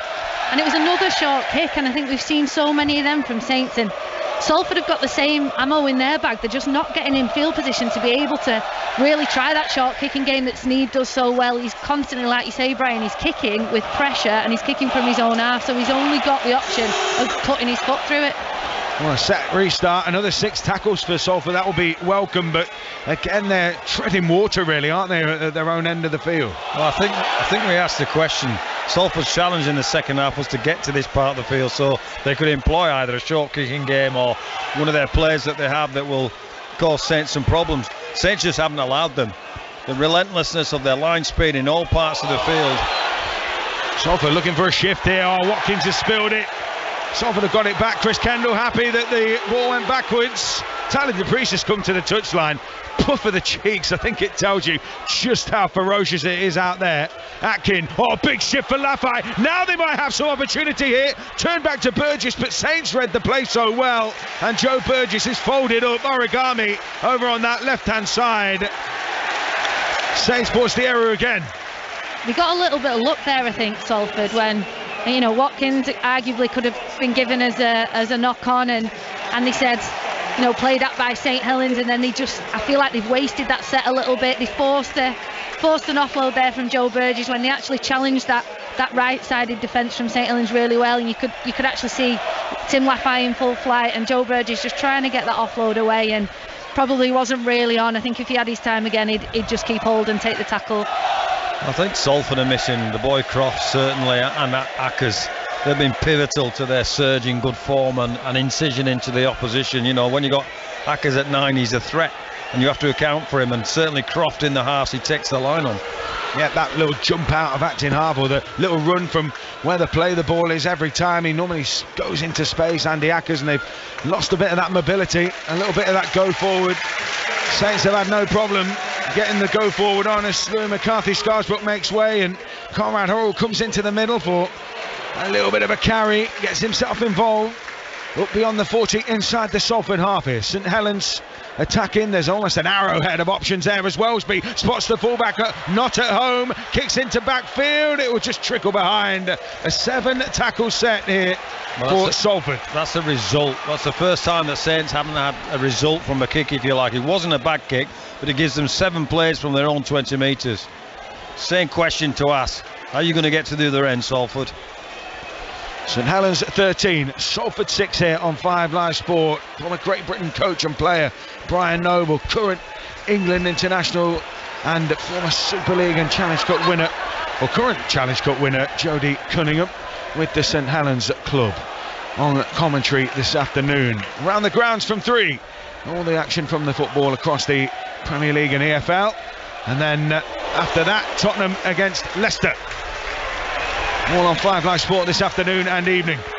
Plenty to come. Dion Cross tackled on halfway. Alex Gerrard runs into a brick wall that is Morgan Knowles and looks for the offload. Salford have a man down in back play at the moment.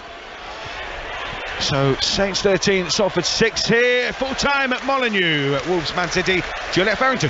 Where Manchester City had beaten Wolves by 3-0 in the end, they were just chilling. Manchester City had 5 substitutions. There were boos for Jack Grealish when he left the field. He was one of those changes. Midlands rivalry right here. He scored just after 55 seconds to put Manchester City ahead. He was also the reason why the 10 men of Wolves were a player down. Collins was sent off, Nathan Collins, for a nasty high boot challenge on Grealish in the first half. Erling Haaland, who else, and Phil Foden, City's other goal scorers, as they move to the top of the table.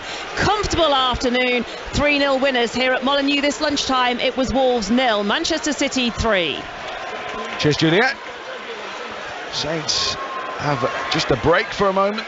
Again, the treatment being given to Salford player in backfield. I'm just trying to spot the number on the back of the shirt. I think it's Atkin. Yeah, it's Atkin, isn't it? I think Metaltier it was who got out the line and put a really big shot on Atkin there, and I don't know whether they've all took the challenge of Wellesby with that amazing tackle that we saw in the first half. We've seen a good couple of big hits, Lomax getting in there, Metaltier. I think everyone's really taking on that challenge of being really physical in defence and getting off the line and shutting down Salford, making sure they don't get a sniff and get back into this game.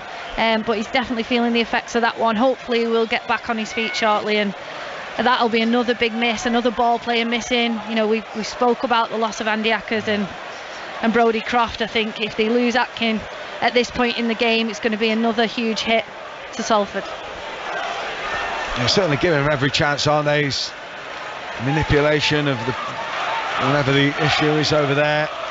Certainly taking every precaution necessary. Team doctors in dialogue with the player. He's back up on his feet at least.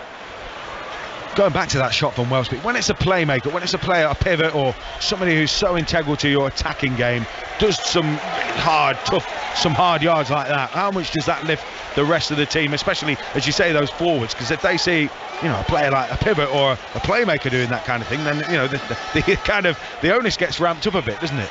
I think so, yeah. You've got the forwards in the middle there, which I think for St Helens have actually really stepped up. Christian Wolf spoke earlier in the week about the loss of Alex Walmsley, saying he's the best prop in England, which I don't think too many people would have an argument with. But I think all of the forwards have stepped up today, and particularly in attack have been really putting the hard yards in. Ignatius Parsi, I thought, has been fantastic. So the fact that the outside backs, the likes of Jack Wellsby, are then making sure they're getting stuck in, they're defensively making the tackles as well as taking them forward, I do think just boosts the energy of everyone across the park. And Chris Atkins, should I say, on his feet, just taking some water in on the touchline. Brodie Croft has got to be the most talented water boy in Super League at the moment. He's a Man of Steel nominee. He's running the water today. Salford looking to expand the play here with Ken Seo on this right-hand side, but there was not an awful lot going for him on this touchline, and he has to take the tackle instead. Saints, at the moment, have the game in the palm of their hand, don't they? Well, they're sharing the workout, as Jodie's eloquently described to our listeners, that they're all playing a part in this game. Clearly we've seen headlines from Hurrell when he carries the ball, and Parsi early on in the game. All the work is being done collectively for St Helens. Gerard onto Luckley. One career try for the boy who grew up on South Shields, and that was at St James's Park at the Magic Weekend. A big Toon fan, he was delighted with that. It did come in defeat by Huddersfield, but a proud moment as he gave the Shearer celebration. Away come Salford again into decent field position, and they'll get a kick away here midway inside the St Helens half. Ryan Briley is the man to deliver it. He will hang that inside the 10. Not a bad kick in the end. He was under an awful lot of duress, but Percival taken down as he tries to come forward off the back of that kick, and it wasn't a bad one in the end.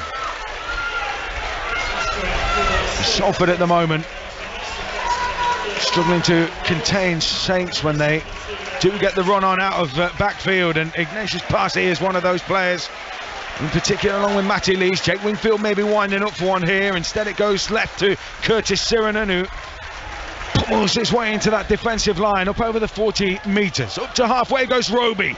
Sniping break from him. Last one. So they will kick in Salford territory. Lomax had time to get that one away, and it's one that drifts across field. Ryan Briley had his eyes trained on it the minute it left the boot, and took it quite confident in the end. Yeah, we've just seen Morgan Knowles leave the field as well. Ignatius Parsi coming back on, who I'm sure is going to inject some more intensity into this game now after that short break. And Morgan Knowles has definitely put a good shift in, I think, for St Helens, as of all the forwards. Even, we've got Louis McCarthy-Scarsbrook on the bench. I think his stint that he did, he really did inject himself into the game as well. So we'll sure see some damage now from Ignatius Parsi with fresh legs. Buniayiwa onto Luckley. Two big forwards teaming up in centre field for Salford. The shaven-headed dome of Luckley as he climbs up onto his feet, and the kick away from Salford is a tough one. Benison knocked it backwards, says Chris Kendall, but that hung in the air, and finally Mark Sneed putting some pressure on, and a few of those Saints forwards now just starting to amble back into the line. That's the first time he's got a decent kick away, one of those spiral, one of them horrible things that goes a long way up and comes down in different shapes and sizes. And I think we've seen a little bit of weakness there from John Benison, just a little bit of hesitation. I think, like you say, if you give Mark Sneed time on the ball to get a good kick away, he will challenge those outside backs, and that's what they need. They need to force some errors in backfield from St Helens so that they've got that good field position where we know that they can start to challenge. Lomax arcing away to this left-hand side. Pops a little pass up to Sirenen, who from a standing start has to muscle up and take on the Salford defence will go to Swansea in just a moment. Just see out this final tackle of the set here from Saints as Lomax makes a bit of a fumble of the kick. Salford dive on the ball. It's Saints 13, Salford 6. Let's go to Swansea Hull. Laura Kenyon. It's finished Swansea 3, Hull 0. Big win for Swansea, who move out of the bottom three, leapfrogging Hull in the process. Second half goals from Manning, Cundall and Peru, and it's a 4-match losing streak for Hull. Here comes Ryan Briley. Great break down the left-hand side by Salford. We know they're capable of shifting the ball and opening teams up, and it is bedlam in the away end here. What a shift that was from Salford. Burgess with the pace, support was flooding forward, and Briley back on the inside finishes off coolly. Salford back within 3. Well, brilliant from Salford, brilliant. They look down and out. They're rocking the ball out, thinking where we're going to find an opportunity. They move the ball through Mark Sneed. They get out to the fringes. Lafay finds a ball to Burgess that he's no right to make, and he's down the sideline, and he's got Ryan Braley on the inside who sticks it under the H's. This is another one of those boxing matches where they've had paw holes punched in them, Salford, and they've got off the canvas and got a score to be within 1 point, Jodie. Wow. How many times this season have we seen that combination between Lafay and Burgess? And I think they've just not had the opportunities to show it in this game until then, and they finally got a chance. They got a good ball to Tim Lafay, who quick hands, perfect centre play to find his winger. Joe Burgess shows his pace and then manages to find that pass with perfect support play from the full-back in Ryan Briley there. Finds a pass on the inside, and they score under the post, which you'd like to think is going to be a definite 6-point try with the conversion to come, which puts them well back in contention and makes that 1 point seem a lot more important now that Lomax went for before the half-time break. So those Salford fans are in full voice. They have been lifted in an almost spiritual moment here at St Helens as the kick is good, and it's a 1 point ball game. Saints 13, Salford 12. We've got just under a quarter of this game to play, and as you say, they've strike from anywhere, Salford, and they've just shown how good they can be.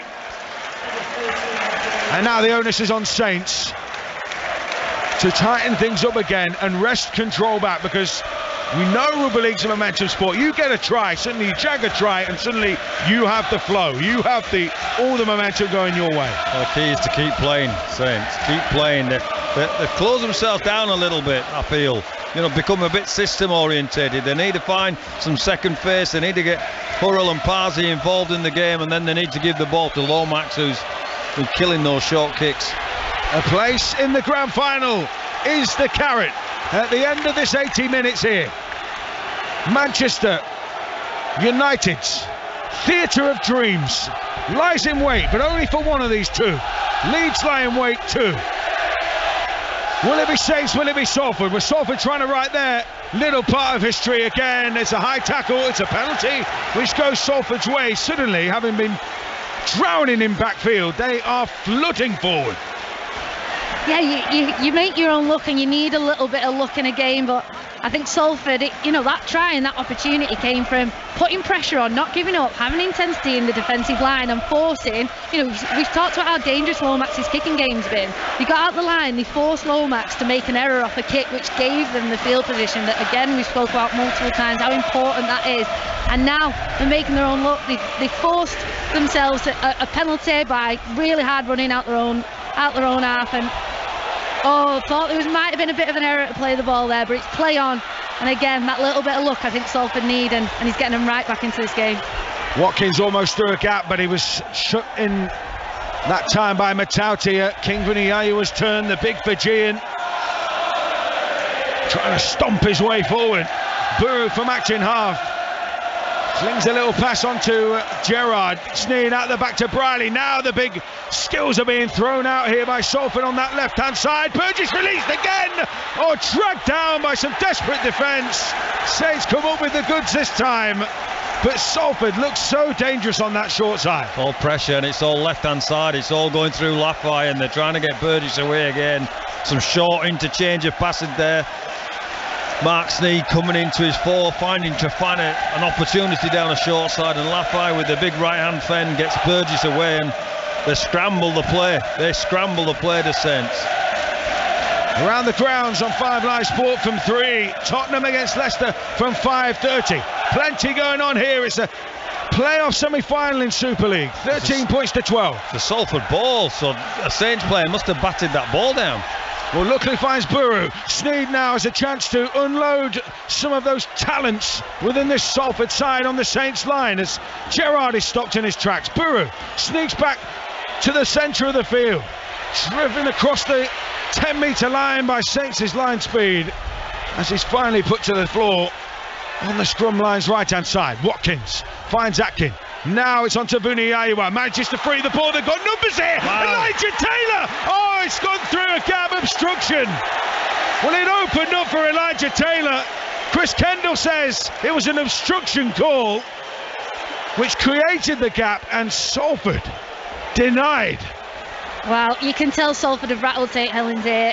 On that play of the ball, I was looking at the numbers that St Helens had on this left edge, and they massively overstacked. They had a 4-on-2, which meant that left edge for Salford had to have the numbers, and they managed to find it. They found the pass, they exploited the space, and really unfortunate, and a let off for St Helens that try wasn't given there because it was a walk-in for Salford.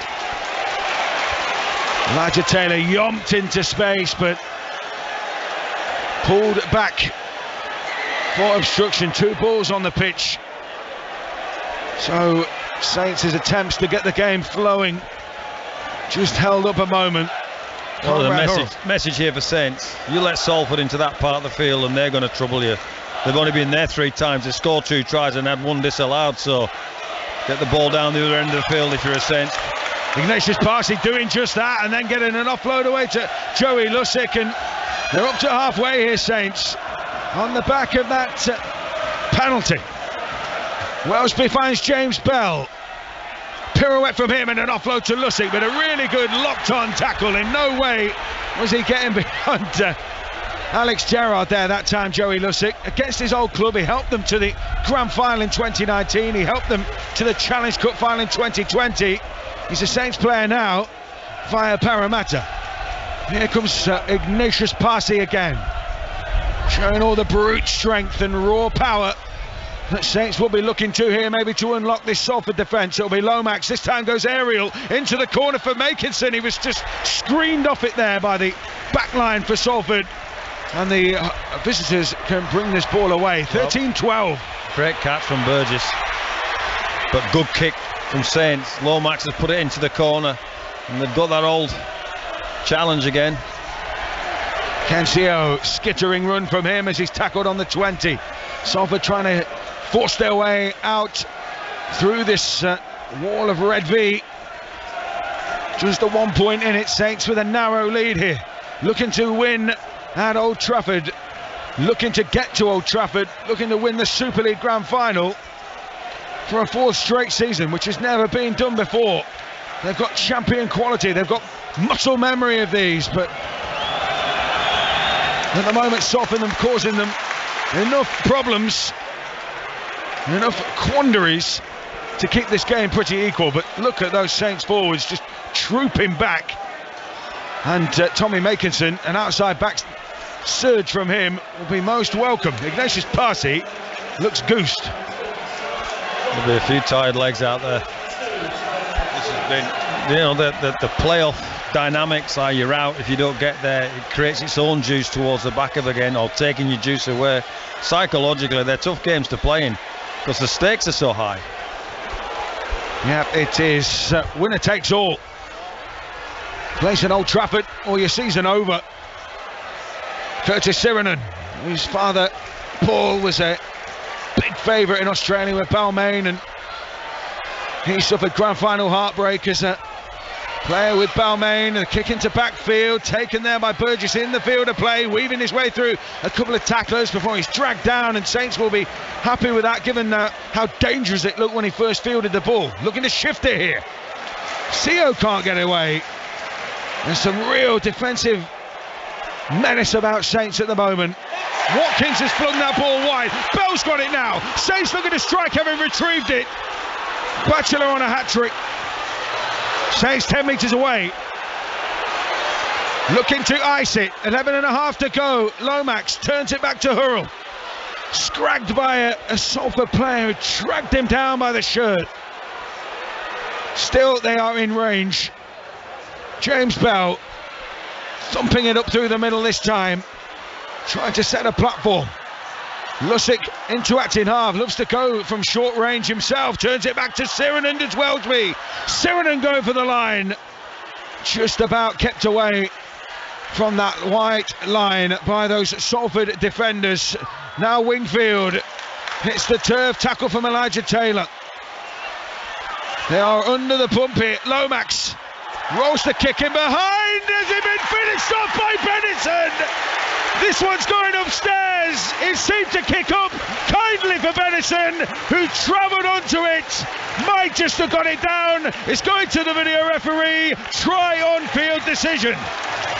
Well, if you're going to go off the body language of the Saints players, that's a try all day long. You can tell, I think, when you look at how a team and a player celebrate a try, you know whether it's a genuine attempt or just a hopeful celebration. And that one, I think, John Benison definitely gets to that ball, and it's looking confident that he does manage to ground it. And we've said it and we'll say it again, that short kicking game from St Helens is troubling Salford time after time, and they're just not managing to deal with it. When the ball goes to ground, they're just not getting there. And I think the desire from the St Helens back line, you know, we've seen it from Batchelor a couple of times, and now John Benison, he gets there, and this video referee, I'm sure, is going to confirm that shortly. The crowd here definitely happy with what they're seeing on screen, and hats off to John Benison there. The desire to get to that ball first, and he does well to ground it. Well, two things, you're absolutely right, Jody. They've killed this short kicking game, haven't they, St Helens, near the goal line of Salford. It's been the difference in many respects between the two teams, that quality. And secondly, with 10 minutes to go, it's a tough ask now for me, for Salford. I think that's the killer blow. You'd say that with 10 minutes to go, Salford could score, but I think Saints will have enough in the tank to get them over the line here. The try is awarded. John Benison with the score. Salford look crestfallen. To the right of the posts, there are hands on hips, but for Saints, they can almost taste the glory of another trip to Old Trafford. Kick to come here from Tommy Makerson. To the right of those posts, Ignatius Parsi has ploughed and ploughed like a John Deere tractor as he makes his way to the sideline. He gets a welcome break. Saints fans on their feet, rousing their team for this final 10 minutes. 17-12, can they make it 19-12? Again, just making it a two-score game. Again, taking it away from Salford, who have been so brave in their quest to reach the grand final. Kick is good. The game stretches out again. 7-point lead here for Saints. John Benison, Johnny on the spot, quite literally. Yeah, and I think Watkins is going to be stinging from that.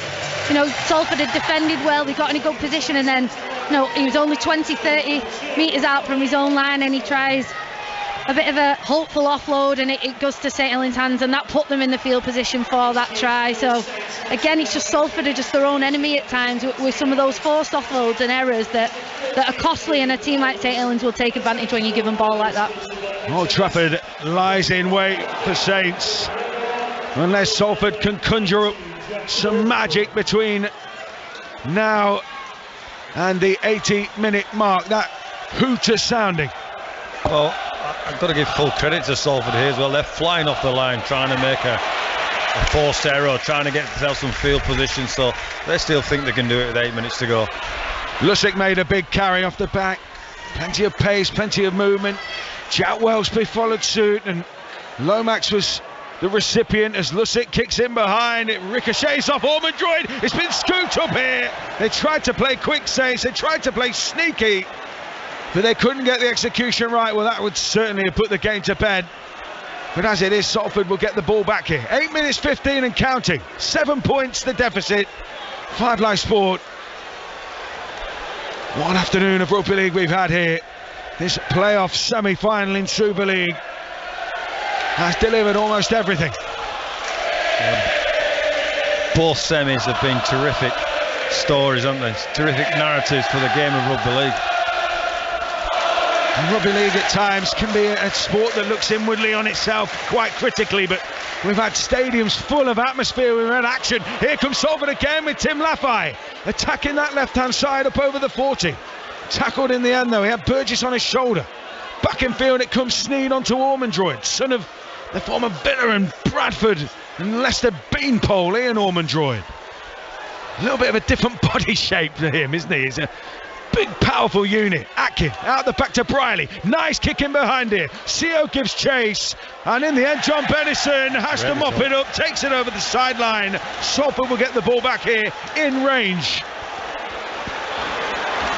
And we spoke about it, haven't we? They got themselves into good field position there. They worked their way upfield and then managed to get that kick in that put pressure on the back three of St Helens. And I think John Bennison was willing that ball to go over the sideline and was trying to wait and was forced to take that out, which has meant that Salford now have this great field position that we've spoken about so often. And they are still looking, and they still believe, Brian. They still believe that 7 minutes is enough to get two tries on the board. Nobody's telling them otherwise, and that's a quality kick from Ryan Briley that gives them this opportunity, because the boy Bennison had to play at the ball, and he bundled into touch. 6 plays for me for Salford to get them back into this game. Emma Burrow just hoyed some water bottles off the pitch that were lurking. So Salford 10 metres out here. Ormondroyd almost just ran straight over the top of his man there, and I think, is he in a bit of a bad way, Joey Lussick? I thought for a second he was stumbling, but he looks okay. Sneed, oh, they came hunting through Wellesby, still got it here. Dion Cross, Mark Percival takes it ball and all and drags him down. Just for a second, a little bit of chaos theory for Salford. Sneed into Gerrard, Dupree through the line, surrender tackle. Sneed just organising, keeping his side alert and alive to the threat that's going to come their way. Buru goes to Atkin, he wasn't expecting it, he certainly wasn't expecting to be clobbered either, and he was. Batchelor with the challenge. Salford come again, Dupree, 10 metres out, they are knocking on the door, but Saints have that element of control. Buru goes left, Sneed pokes the kick in behind, good chase from Laffey. Was Tim Laffey dragged back there? 10 minutes in the bin, I think. Who's going in the bin? Professional foul from a Saints player. Tommy Makinson, is it? Well, Makinson's making his way off, isn't he? Yeah, I think Tommy Makinson's the man who has been pinged. At this point in the game, Brian, I think, 5.5 minutes to go. That's probably a play you do make.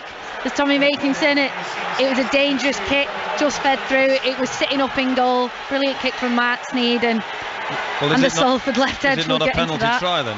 Do you think or is the referee not sure he's going to get to the ball? Yeah, I think too questionable for a penalty try, but absolutely challenging that Saints defence, and we see him now, and I think that's filled him with confidence.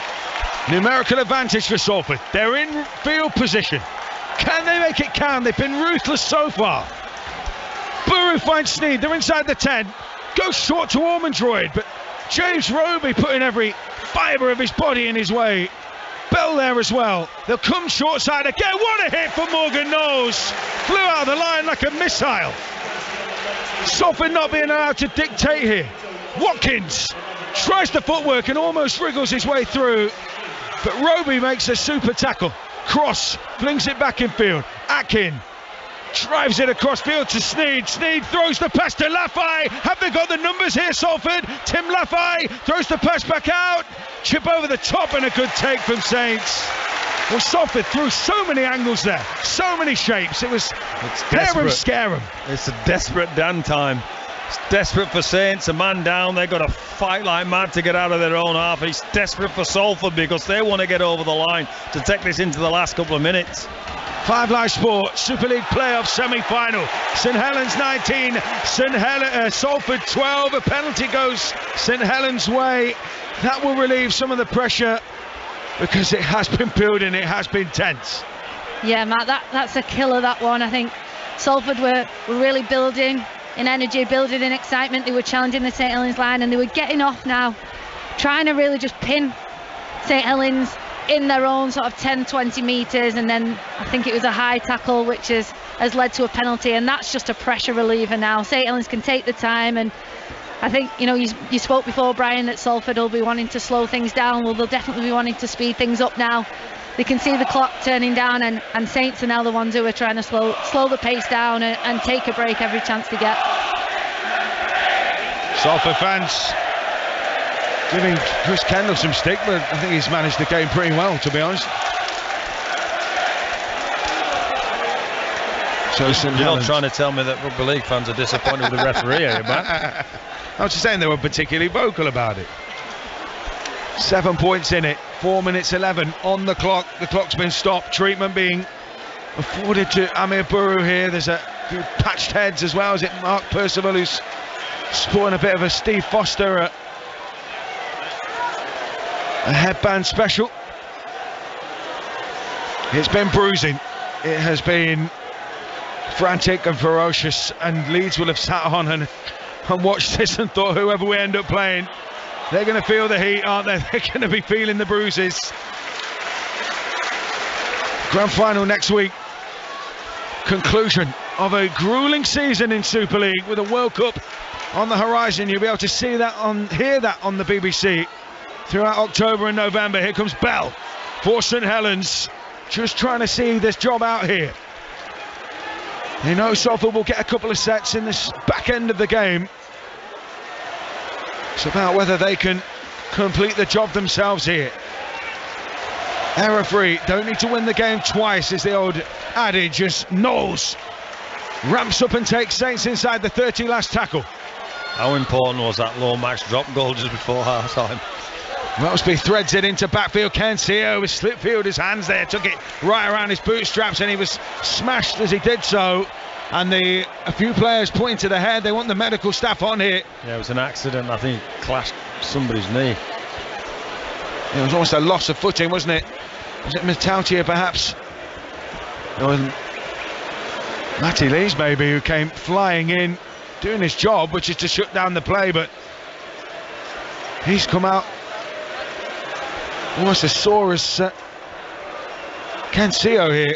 He's down on his backside receiving treatment. It looks like a potential knee problem for Matty Lees. Meanwhile, concern for Kencio. Yeah, it's never a nice sight that when you see both sets of players, Saints and Salford, just ushering over the medical staff. Hopefully we'll see Kencio return to his feet shortly, but never a nice sight that. And there's points at which, you know, it's a big game, there's a lot at stake, but it's nice to see that everyone has safety at the paramount as well, and obviously no intent in that, and everyone wishing him well. Shane Wright being ready as a head injury assessment replacement. Matty Lees limps off. Sean Wayne, I mean, don't get me wrong, Christian Wolf's concerns will be the immediate one, but Sean Wayne will be looking at Matty Lees limping off and going, oh, not another front row. I mean, stocks are decimated. Tough life in the front row, Matt. When you're meat and potatoes, man, which they all are, it's reckless. You have to play recklessly, you have to put your body on your line every week. Utmost respect for them, those big fellas. Kencio still receiving treatment. This stoppage will ensure the delay to the final 3 minutes and 16 here in this playoff semi-final. As it stands, St Helens will play Leeds Rhinos, but Salford have a couple of sets perhaps to ensure that that is not the case in these final moments. Well, the board is out, which is a concern, isn't it? I mean, hopefully it's just a precaution. But Kencio receiving treatment continues to remain under a mob of medical staff, really. Danny Orr patrolling anxiously, the Salford assistant coach. But every precaution will be taken, and as it should be. But Kencio, it's a little bit of a damp way to end. You know, the climax of this game has been the last 4 or 5 minutes. Well, we've got this stoppage. It's Saints 19, Salford 12. Let's go racing with John Hunt. So they're approaching the halfway stage of the Mill Reef Stakes, this high quality race for 2-year-olds, and should have been a ring. Leading the way narrowly from in second place, Wallop. In third position comes the favourite, Sakir. Sakir is joined by Heroism now, and then the rank outsider, Mustajib. Sharin is under heavy pressure, and Rousey Encore towards the back end of the field as well. They all dash now down towards the final furlong, and it's at this point that Sakir takes over. Quickly goes a length or two clear. He looks smart here, Sakir, staying on from out of the pack to chase him home. In second place is Rousing Encore, but this is Sakir, very impressive winner. He's won by 4 or 5 lengths in this Mill Reef Stakes here at Newbury. Continues an amazing day for jockey David Egan. That's his 4th winner of the afternoon here at Newbury, and for classic winning trainer Roger Varian, that's his 6th winner of the day, including 2 at Ayr and 1 at Newmarket this afternoon. Sakir, a silky smooth winner of the Mill Reef Stakes. Thank you to John Hunt. That bit of racing, there's some good news here. Looks as though Kensio, the backboard has been taken away. It looks as though there's some positive progress here. Whether we'll be able to carry on, I very much doubt, but at least from a medical perspective, an immediate medical perspective, it looks as though any of the worst concerns are. And he's up on it. He's just, as you speak, he's up on his feet now, speaking to the doctor. He's going to be walked to the sideline, which is brilliant news for Kensio and for the Salford outfit. And lovely sportsmanship as well, applauded off the field by the Saints faithful and of course the Salford fans, who what's concerned is one of their players, their star players, one of their genuine high quality finishers. Kensio is helped from the field.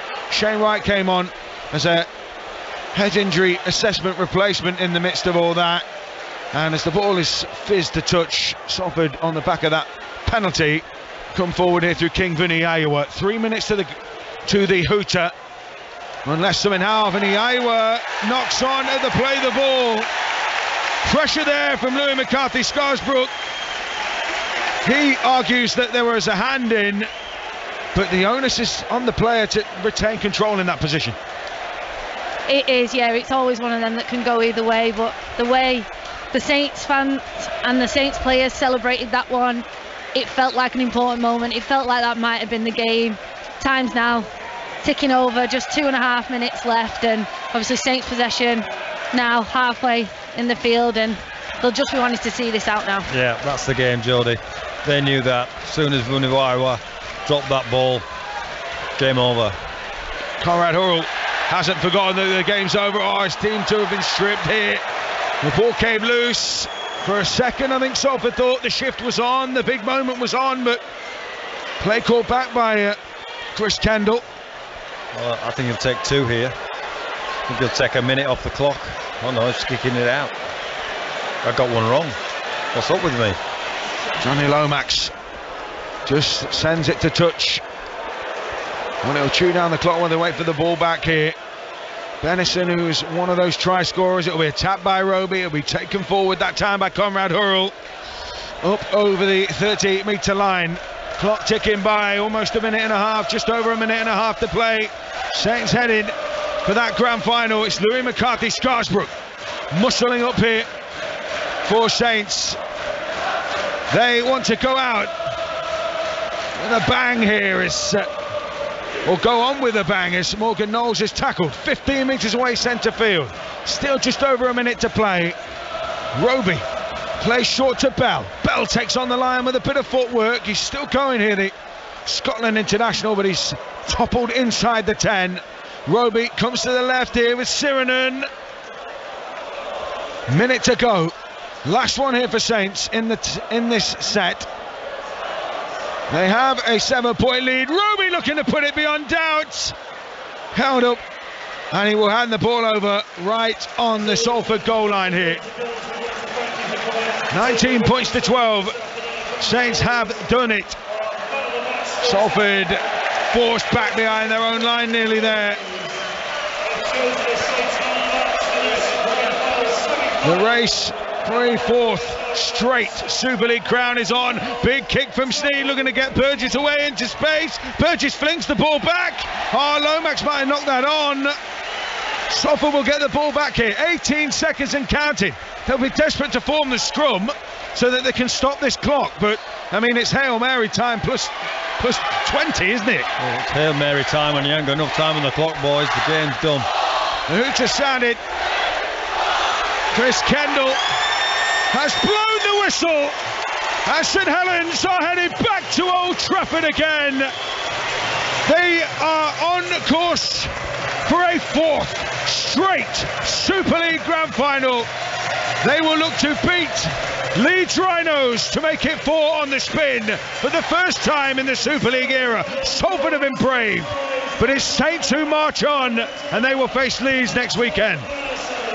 Yeah, and just looking at this Salford team, they look so dejected. They're all sat head in the hand, and you can understand why. They've had such a brilliant, particularly second half of this season, and the way they've performed over the last few weeks, they can be so proud of that. I'm sure Paul Rowley will be really proud of his side and the effort today, because by no stretch did Saints smash them out the park today. You know, they were in a game, and they were in a game for the full 80 minutes, and you know, they deserve all the credit, but St Helens just showing that level of class. And Lomax, I thought, was outstanding today. The way he really organised around the field, and his short kicking game, which we mentioned time and time again, just caused Salford too many problems. And I think Conrad Hurrell there was giving Lomax a nice big hug, a nice big squeeze to thank him for his work today, because it's got him into another final now. Well, unusually we generally talk about Saints and their expansive play, their flamboyant offload sometimes, and the way they roll teams. This is a win for their defence and their short kicking game. They've had to really work hard in this game, because Salford have taken them every step of the way this afternoon. Full time here then. Saints headed for the grand final. St Helens 19, Salford 12.